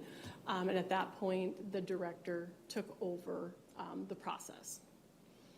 At that time, then, the committee decided a time that they would meet once they had had an opportunity to read the entire book. They also needed time to review the complainant's request. There was a request on the form, as you saw earlier in the questions, like what would they like to happen. And they also needed time to reflect and answer 3 questions. So these are the questions that the committee centered their conversation around. And these are 3 questions that have just been adapted from good curriculum adoption processes. So the first question is always about, does it have value or does it have a purpose? So in its entirety, does this book have value for the students of PLCS? The second question is, in its entirety, does this book fit within our community? And then the third question is, in its entirety, is this book appropriate for the age levels who have access to it? So those were the 3 questions that they were going to center their conversation and summary around. An additional piece was after they had time to read the book, they came back for their second formal meeting. At that time, the committee was provided some additional information, one of which was a copy of Policy 6401. This is your board policy that is very explicit for library selection. It includes not only how books are selected, but how the collection is maintained and the deselection process. Again, we are very fortunate that we have trained professionals in our school, librarians that are educators that have gone to school to do this work. But this very much outlines the process that they utilize as well as the resources they use to evaluate reviews and so on. So they were given a copy of that in case there were questions of what does this look like. They were also given some circulation information on that particular book, how many times it had been checked out, how many copies were there in the district, and also how many copies were found in other metro districts and other buildings to kind of give them a point of reference. So that information was shared with them, and then they were given an opportunity to discuss and collaborate, and they write up a summary of centered around those 3 questions and the complainant's request to have the book removed. At that point, the leader from the committee then, so the director reached out to me and said, we are complete. We have a summary for you written up from the committee.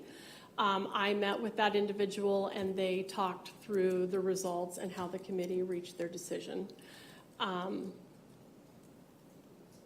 So if you look over to the right, you'll see this is the committee's responses. It's just a summary sheet, but just to kind of give you an idea of what it looked like.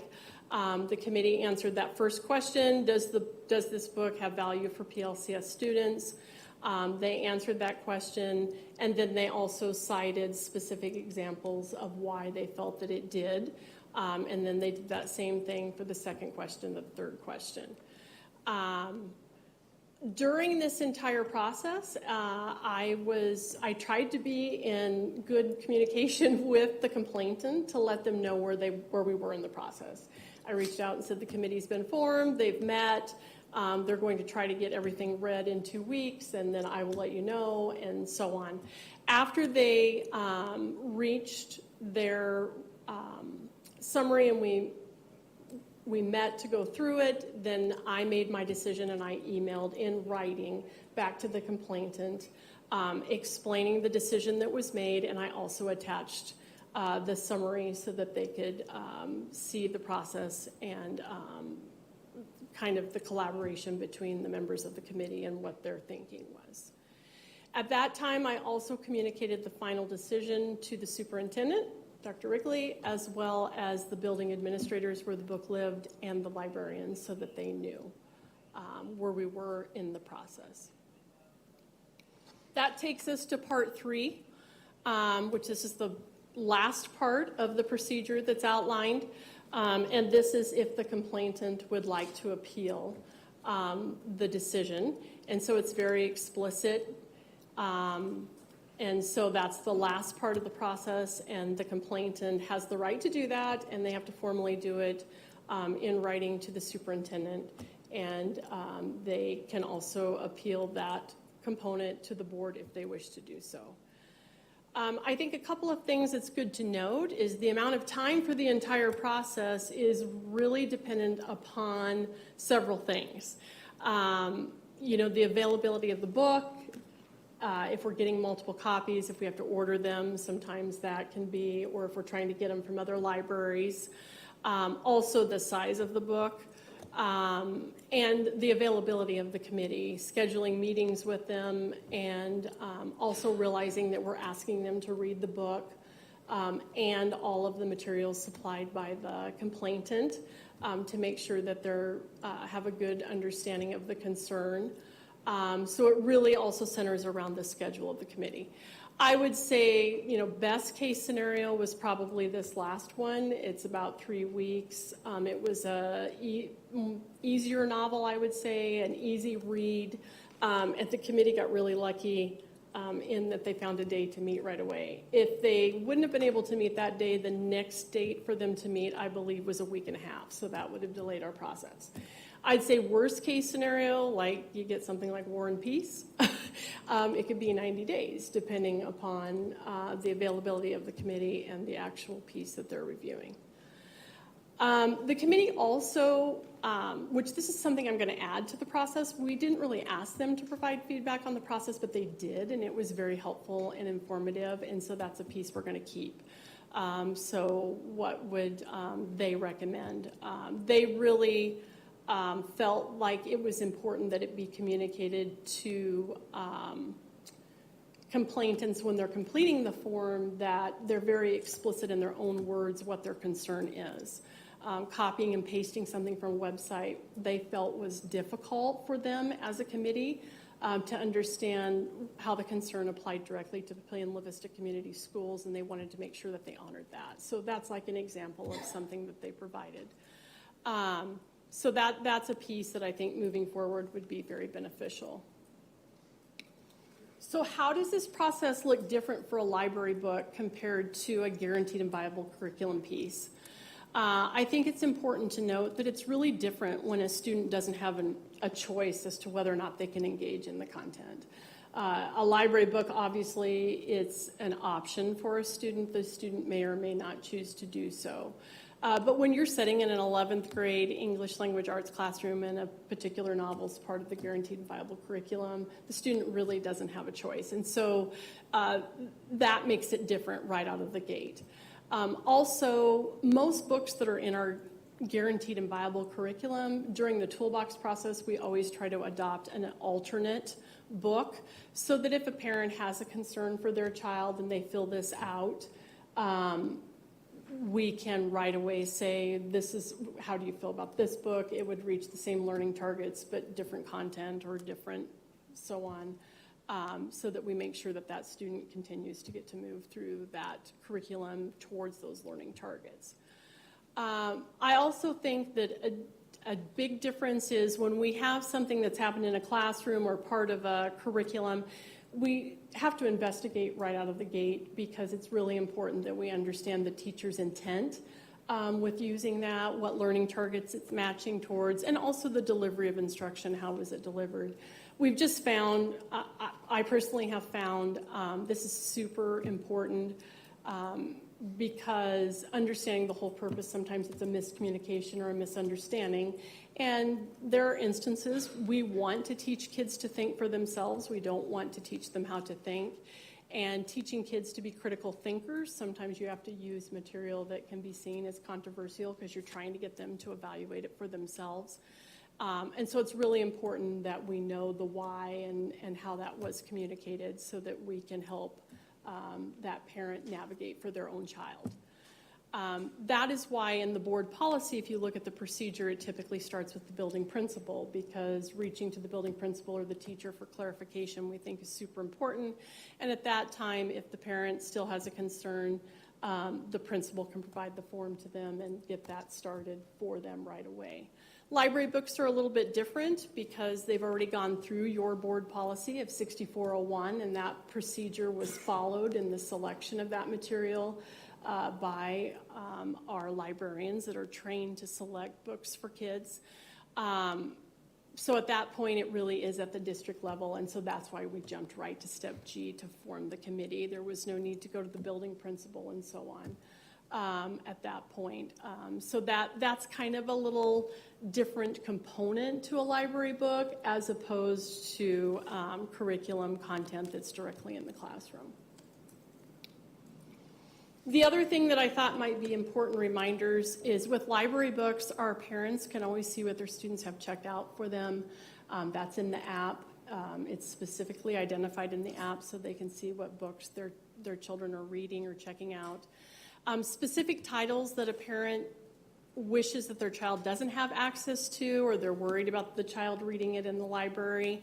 That's a communication that can be shared with the building principal and the librarians. We do have ways to make note of that and also make it so that when a child's checking out a book, or student, I should say, is checking out a book, that pops up as a notice that the parent wishes that they do not have access. And then the third piece is obviously parents have access to search our library collection through the Follett site.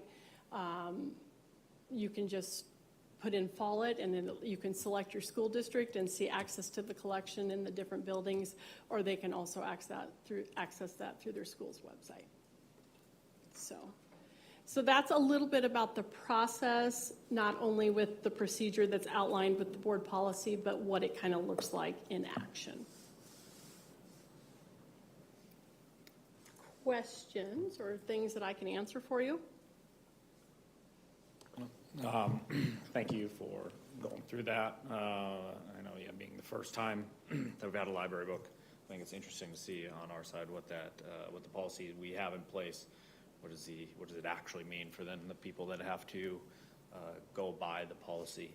And I know we're going to talk about the policies next month on any potential changes, and I think it's good timing because we're going through it, so we'll have any suggestions, hopefully feedback on how to change that, maybe some timelines or whatever the changes are. But I think it's also important for the board, putting the policies in place to understand the resources that it does take then to enforce those policies. So you're talking about for this one book, how many pages was the book? Oh, I should have. Couple hundred? Here. It wasn't a small one, right? right? Hundred. Yeah. It was a relatively moderate novel, I would say. Okay. Do you know how many hours for the committee and yourself that it all went? I don't, that was and involved? That's something we regret. We kind of wish we would have documented it, because now that we have multiple copies, we recognize that. And of course, it also, the committee we wish, like the parents and stuff, we would have asked them to. Yeah. Because it would be easier for us to gauge, and that would be something that would be nice to communicate to the complainant. We didn't do that. We are getting ready to start the second book on the list. I'm actually going to communicate to that individual that filled out that request tomorrow, because we just got the books in. And so we'll form that committee and get started. And I am going to ask if they will keep track of their time, just so I have an estimate to know a reasonable amount of time. Because I think that's also a question I'm going to get from parents as they choose to participate on the committee or not. Yeah, okay, appreciate it. How did the principals select the parents? That would be, so I just simply asked that they reach out to a parent that they felt would be good and willing to do it, and also one that they had a relationship with, that they could tell them what it was about and make sure to offer them the opportunity. If they didn't want to do it, there was no pressure. Okay. And so the principals really determined that. And what was the summary? What book was that? So this process will be ran over any book, but this book was sold. I'm sorry? Sold. Oh, sold, sorry.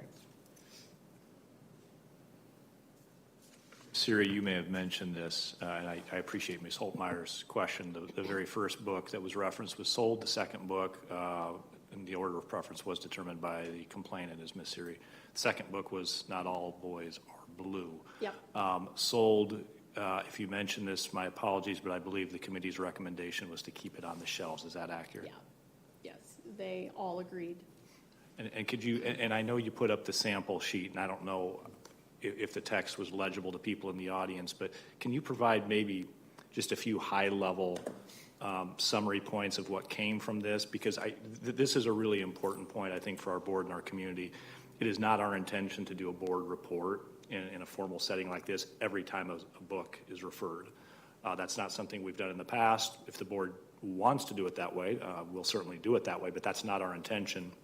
We did think, however, given that this is a high-profile topic for board members and our community members, that not only walking the board and the community through the process might lead to some transparency and certainly answer some questions, but it's a good segue into, as Mr. Madler pointed out, the 6,000 series, which we'll be contemplating in the month of June. So just wanted to be clear about kind of why are we doing this now. But again, Ms. Siri, if you could Sure. please humor me a little bit. Just Absolutely. what are some of Yep. the comments? I'll just pull out a couple from each of the questions. So you can see there, this is the first question, which is, in its entirety, does this book have value to PLCS students? And the very first bullet, one committee member cited seeing firsthand the effects of human trafficking when serving in the United States on military deployment to Afghanistan. Students reading a work of high literary equality creates for them a conceptualization of very real world problems in the world both far and near. And so there's several examples like that where they denoted why they thought it was had value. The second question was, in its entirety, does the book fit within our community? I apologize. Again, the committee members unanimously agreed that the book does fit within the community. The first bullet, while sex trafficking in the book takes place more than half a world away, this is a problem in our own backyard. I-80, the College World Series. In fact, this book provides a bridge to our own current events, a bridge to life lessons, especially between parents and their children reading the book. And then the last question was, in its entirety, is this book appropriate for the age level? And this says, while easy to read, this book is of high text complexity because of its difficult content, maturity needed of the reader to digest this makes the book wholly appropriate for high school students. Again, the purpose of this book is not to entertain, and it is certainly not to sexualize its readers. No reasonable person or student would realize that sexualized by this reading about rape. It is a rape scene in the book upon the young teenager who is the main character in the book. So, and then the last part, their summary was, without full explanation, the committee found it difficult to understand the patron's citing of sexualization as a possible effect of the book remaining on our high school library shelves. This committee discussed how no reasonable student, while and after reading the book in its entirety, would develop a sexualized mindset. More information would be needed in detail from the complainant. So. Yeah. Thanks for going over that. I think that's where it's incredibly important that context matters. Taking a paragraph or two or sentence or two out of a novel and saying that book should not be in our libraries. I think the process that we have to make sure that you're taking it into account with the entirety of the message that author is trying to get across, or the entire book, is important. So I thank the committee for reading it all and spending all the time and putting the thought and effort into it and taking everything into consideration, not just a difficult paragraph or two.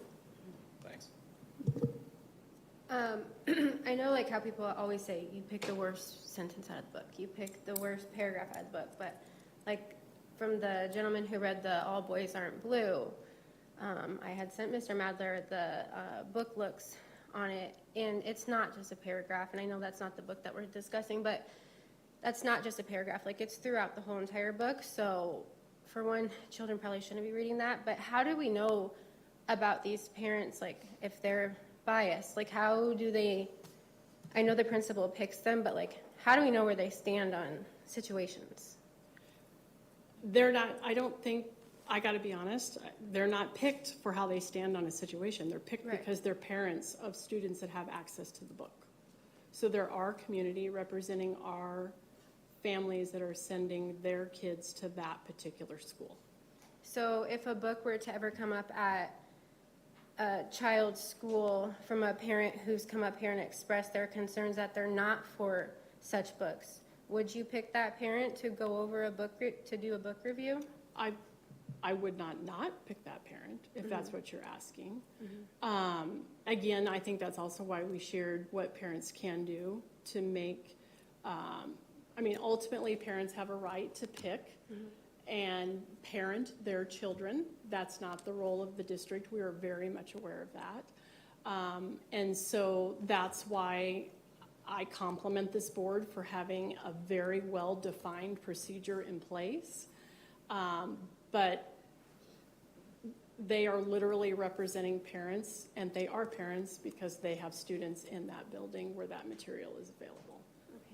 Okay. The parents know what book it was, or they just get picked and said, we have a book to review? We have a book to review. So they had no idea that it was sold that was coming up, so they didn't have a chance to... Not until they had agreed to be on the committee. Okay, thanks. I just wanted to ask that.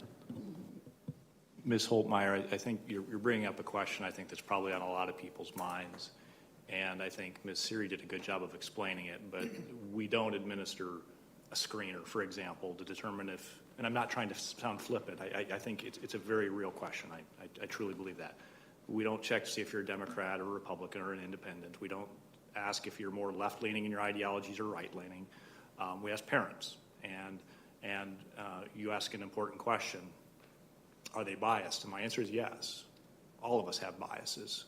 All of us have certain ideological leanings based on our background, based on our jobs, based on our upbringing, based on our faith, based on a variety of factors.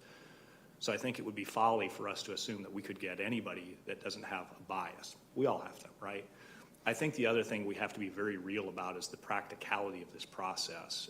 If we start getting 10, 20, 40, 100 books, we're going to overwhelm our ability to keep up with it, but more importantly, we're going to overwhelm the parents who are willing to do this.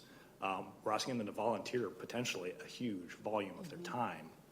And again, if we have multiple books being referred at once, we're either going to have to really start recruiting a whole lot of parents, or we're going to keep going back to the well and asking those same parents over and over. And at some point, they're going to tap out and say, I didn't sign up for this. I have a life. I have kids. I have family. I can't just spend my time reading books. An important question. It's certainly one we can continue a conversation on, but I think we have to be very realistic about the practicalities of how we select our parents and how heavily we lean on those parents. I do think also, because I don't know if I said this, or if I did, I apologize. But now we're getting ready to start our second book. That will be a different committee. So they will be different parents, different teachers, and so on. I think that's important because I will be honest, I am reading all of these as the leader of curriculum in this district, and I will tell you I caught myself comparing one to the other. And I realized if the book is going to have a true evaluation and follow the procedure, you need different people each time, because it was very hard to read the second book and not compare it to Sold. And whether or not that impacts the decision, it's supposed to be an evaluation of that book, not the previous book or not the book to come. So they will be different members. And then I also think just it's good to note too, I believe the additional documents that was submitted for the first book came from Book Looks. There were lines missing in what was shared in between that content as well. And so that was caught by one of the committee members too. So again, the policy is very explicit in that the material is reviewed on the whole, on its entirety. And so I think that validated why that's important too. So this is for the removal of the book, like essentially at the end, whether they want to remove it or not, correct? If that's what the complainant requested, and Okay. that was the request for sold. Okay. But yeah, it could be that they just request that their child, especially with activity or something specific in the curriculum, they might say, I don't want my child to read this book.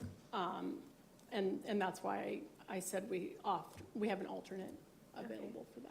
When the book, this was before I was on the board, obviously, but when something happened in our town, how did that get removed? Like, what was the whole process of that? So that, we didn't remove that book necessarily, and that did not come through as a complaint. It was not a parent submitting this form. I would like to thank the parents for the work they did in evaluating this, and I think from the summary, they did their job. They took their time, they were thoughtful in their responses, and I appreciate the work that they did to do that. You could have a biased group that was the other side. You don't know that the two parents come on might not be biased in the direction that you prefer. We have to hope that the process works so that there's neutrality and people look at it with an open mind and consider all of the aspects of the material and how it answers those three questions. And I think this group did that, and I appreciate their time. Thank you. Yes, and again, I think this is an important process. We've used it before, like I said, not for a library book. We've never ran it completely through for a library book. This was a first for that piece to run the entire process. But it is important because we want to provide the best we can for our students, and we want we're very explicit and purposeful in the way we serve kids, and there's nothing wrong with people having different perceptions and views. That's why you have your process. Thank you so much for going over the policy and the procedures today. I think it speaks to the transparency piece of it. Even though all of this information is available out on our website, it's good that we're having this open conversation. I want to thank everybody that served on that committee, whether they were a parent or a teacher or a librarian or some other person, because these kinds of topics are things that we need people willing to take their time to do their due diligence, to read all of the material, not just excerpts that might be provided, but all of the material, be thoughtful in their responses back. And these responses look incredibly thoughtful to me. So I appreciate you walking through it. I appreciate us seeing the results of this first episode that we've done now. And I also appreciate that people that served on the committee wanted to provide feedback about the process as well. Because as we all know, all policies and all procedures have the opportunity to be adjusted as we go along, as people participate in the activity and bring back feedback that might make that an even stronger policy, a stronger procedure. So I just want to thank everybody for that and the time that they obviously put into their responses.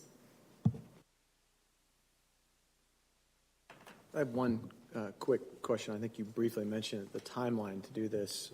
Have you spoken to the complainant? Because I know he put in a number of books that it's probably going to take longer than what we had originally hoped based on the first time going through this process.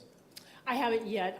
Like I said, we just moved to the second book, and I just we just literally got the books today, and I didn't know how long it would take, so my intent was to reach out tomorrow and say we're starting the second book. But yes, I've had another individual that submitted books, and I did communicate that we'd received it, and it was going on a list, and so on. So, yeah. I did share with the first individual that we were evaluating the cycle, and it might take a while because we had numerous. Yeah, definitely something. And that was initially. Definitely something we need to Yeah. adjust in that policy and that procedure since now we've seen that it's going to take a while with multiple books coming in. Okay, thank you very much. Any other comments, questions? Sorry, one other question that just popped up. For the people that have submitted the complaints, have the books that they are asking for the review of, do they have children in the schools where they can access those books? They're patrons. I would tell you that So community members? they do not have children in the schools in which these materials live. Thanks.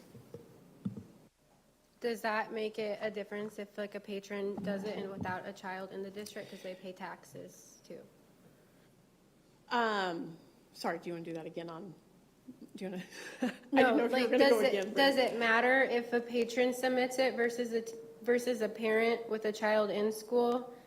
Because those people essentially are paying, taxes in this district, so they can have a say I don't as think well. that's why it matters. I think it matters because your board policy is very explicit in how a parent's request for their child, yes, is different. So yes, I would say it does make a difference, because if a parent is requesting specifically for their child, your board policy is very explicit in what they can choose for their child. They cannot choose for other children. So in that regard, yes, it would matter to know if they were a parent directly of a child being impacted or if they were submitting it as a patron, but they have a right to submit it. Right. Didn't you say in this, and maybe I heard it wrong, that this is for parents or patrons to fill out? Yes, that's what I just said. Okay. Yes, but if you're a parent and you fill it out, if you've read the board policy, Right, it's I printed very it. explicit how it addresses a parent of their own child versus a patron. Mm-hmm. But either one can fill it out, essentially. Correct. Yes. Okay, That that's is what what I'm I trying to said. say. Okay, Yeah. yes, thank you. All right, any other? Parent or patron right at the top, yeah. Okay. Any other comments, questions? All right, thank you very much. We will move to item E, Policy 5000 review. Before we get to that, we had one other comment for item on the agenda. I'll call up Mr. Ralph Tate again, please.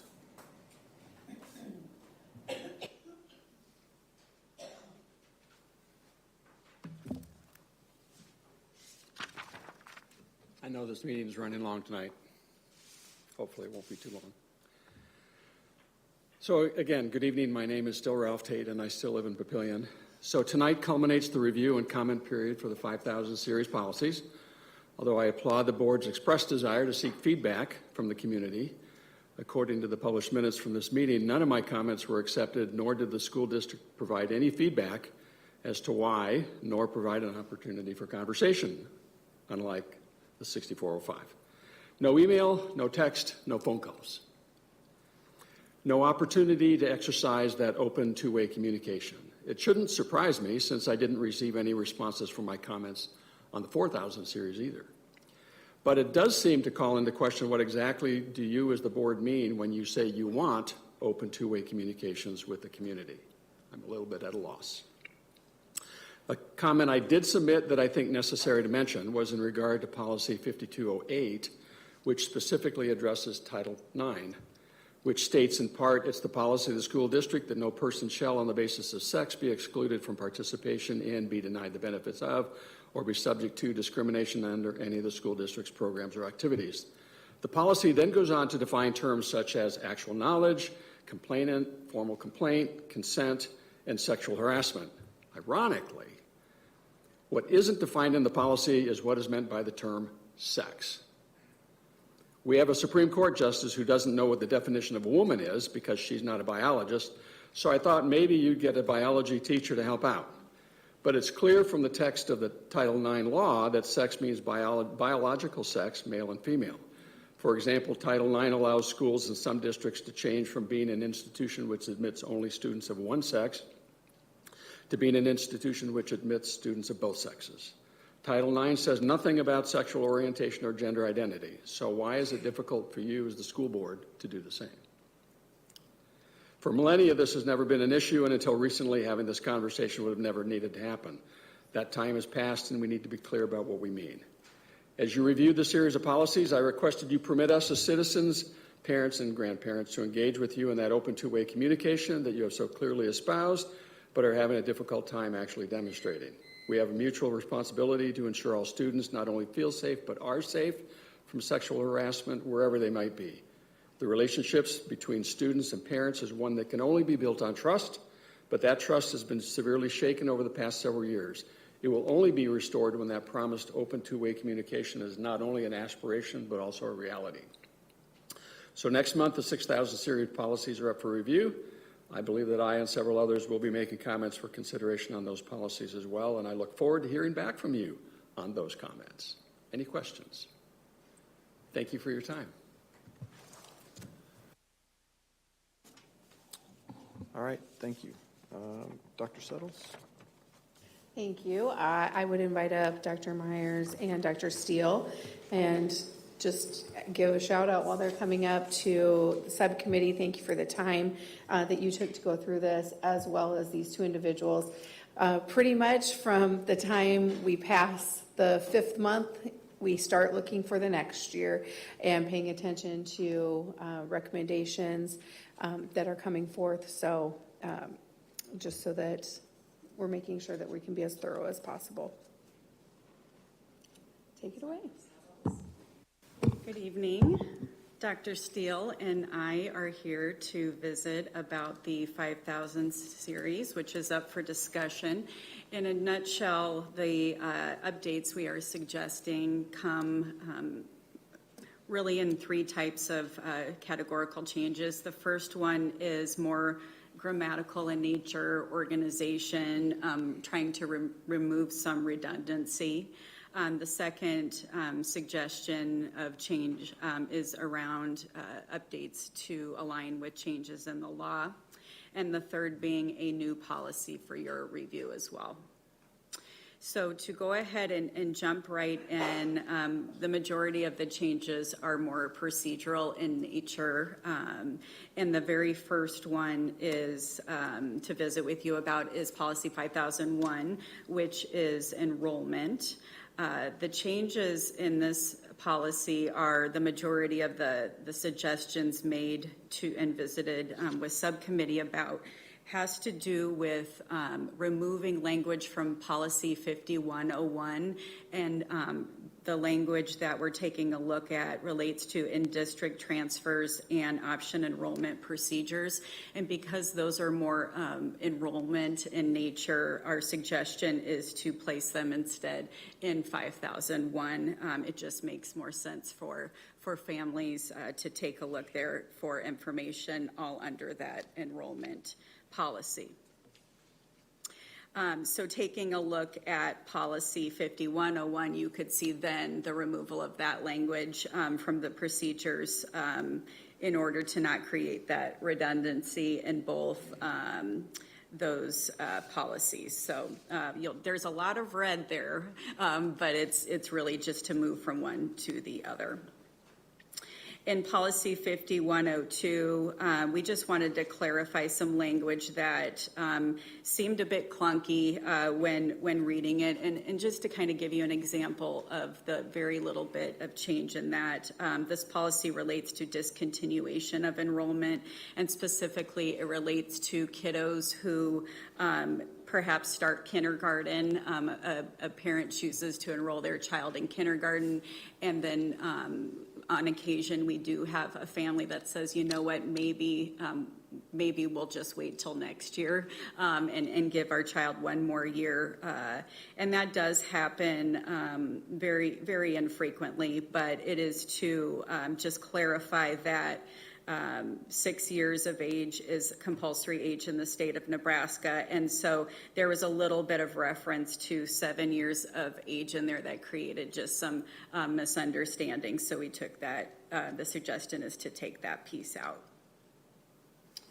In 5103, very simply, this was, as Dr. Myers said, this is one of these that we're just bringing into conformity with state statute. It's regarding census, and it requires the superintendent to submit a report on the census for students in the district between 5 and 18 years of age instead of 5 and 21. So we're changing it from 21 to 18. In 5203, there were some procedural changes only. There was a reference to bullying in the harassment section. Both of those terms, harassment and bullying, are terms of art, and so we don't want to get those confused, and so we changed that. There's a reference in the policy that refers to gender.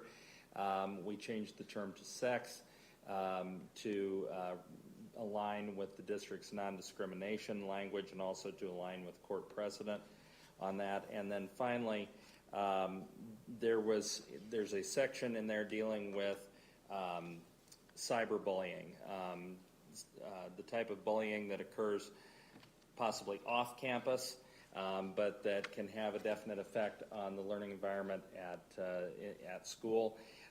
We removed the language that says material and substantial disruption. That's to align with a recent U.S. Supreme Court case called Manahoy versus BL.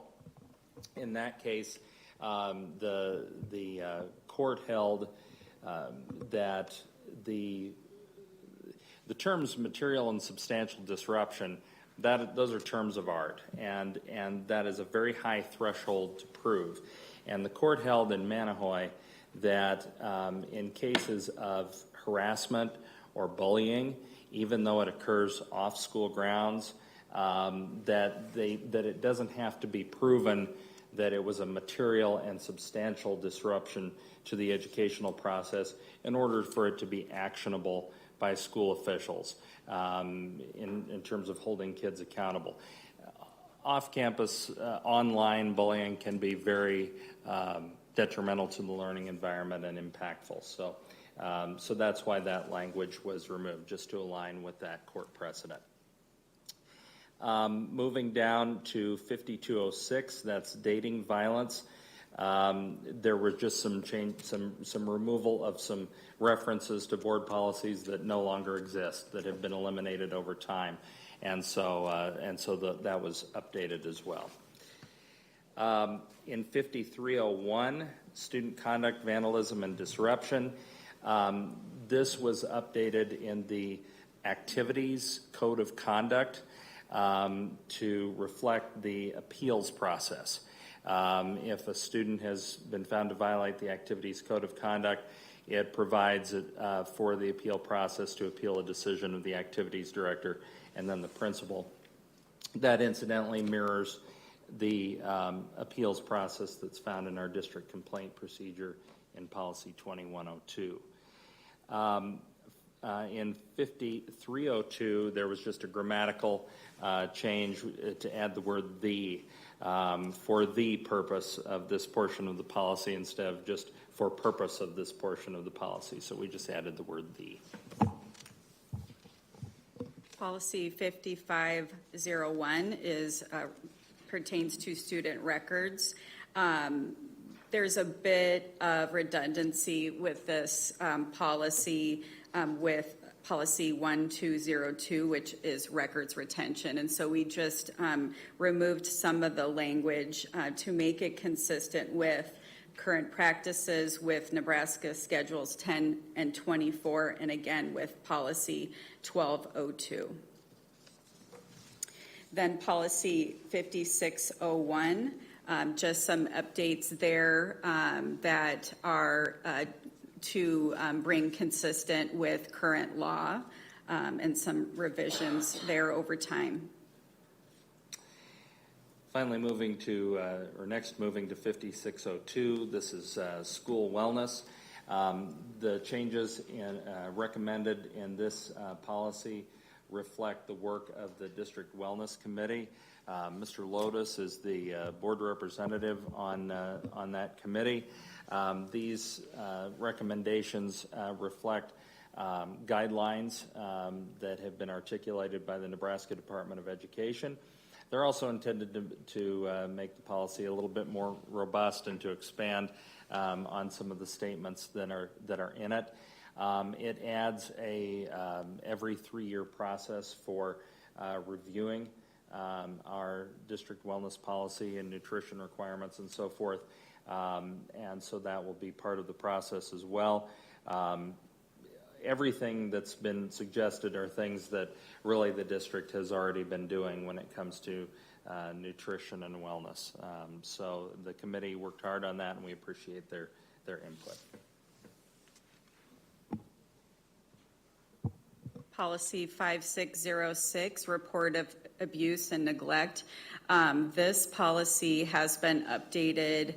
Actually, it's procedural changes only through collaboration with police, DHHS, our school social workers, and Dr. Deb Anderson helped lead the charge to update some of our practices in the area of reporting child abuse and neglect. And so just some slight changes on really some different means of providing the information necessary to DHHS. And then finally, policy 5609. This is the new policy that is for your consideration. This is a policy that has been adopted by multiple school districts, and one that is very much been a discussion with our school nurses and across our student services directors, also in other school districts. But this policy pertains to opioid overdose and prevention and response. And it is to allow, permit school nurses and trained staff to administer naloxone, which is typically known by the brand name Narcan, to individuals displaying symptoms of an opioid overdose. It is not a policy that creates a duty on the school district's part. What it does, however, is create that availability of Narcan. Currently, this is something that our SROs do have.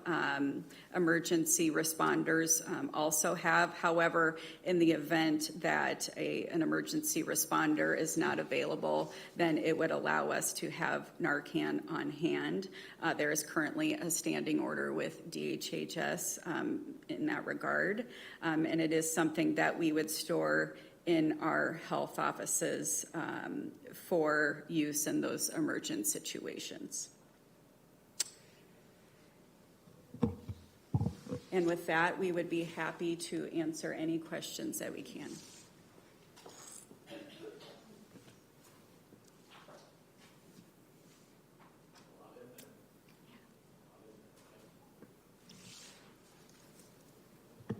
Could you help clarify how we are, I think Title IX explains it, serving every student no matter their race or religion or sexual orientation, and how we are meeting the needs of every student without marginalizing one over another? Well, that's a commitment that we make as a district, and we make sure that it's placed prominently in publications across the district, whether it's our student handbooks, whether it's the information we give to prospective job applicants. It's something that we put in writing and are very committed to, not just in the written sense, but in terms of how we do business. We try to be very inclusive for all individuals who are part of our community of learners. It's reflected in our hiring practices. It's reflected in the commitment that we have in our schools to respect, to teaching to respect one another. I think also it's reflected in the responsiveness of our buildings when there are instances of disrespect, that we have a very responsive process found in articulated in our procedure in Board Policy 2102, where we try to be very responsive if times that we fall short or we have issues of disrespect in our buildings. So it's reflected in a whole host of ways, not just in our policies, not just in writing, but in how we do business on a day-to-day basis, I believe. Thank you. I want to make sure our parents understand that all of our children mean the world to us, and we will do what we are here to do and educate them. Thank you.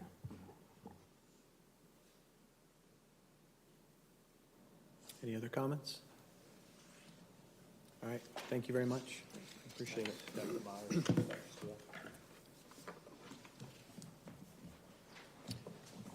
All right, moving to Section 5, Future Board Calendar. May 24th, just a couple days from now, is the last day of school. May 29th, the offices will be closed for Memorial Day, and our next Board of Education meeting will be on June 12th here in the central office at 6 p.m.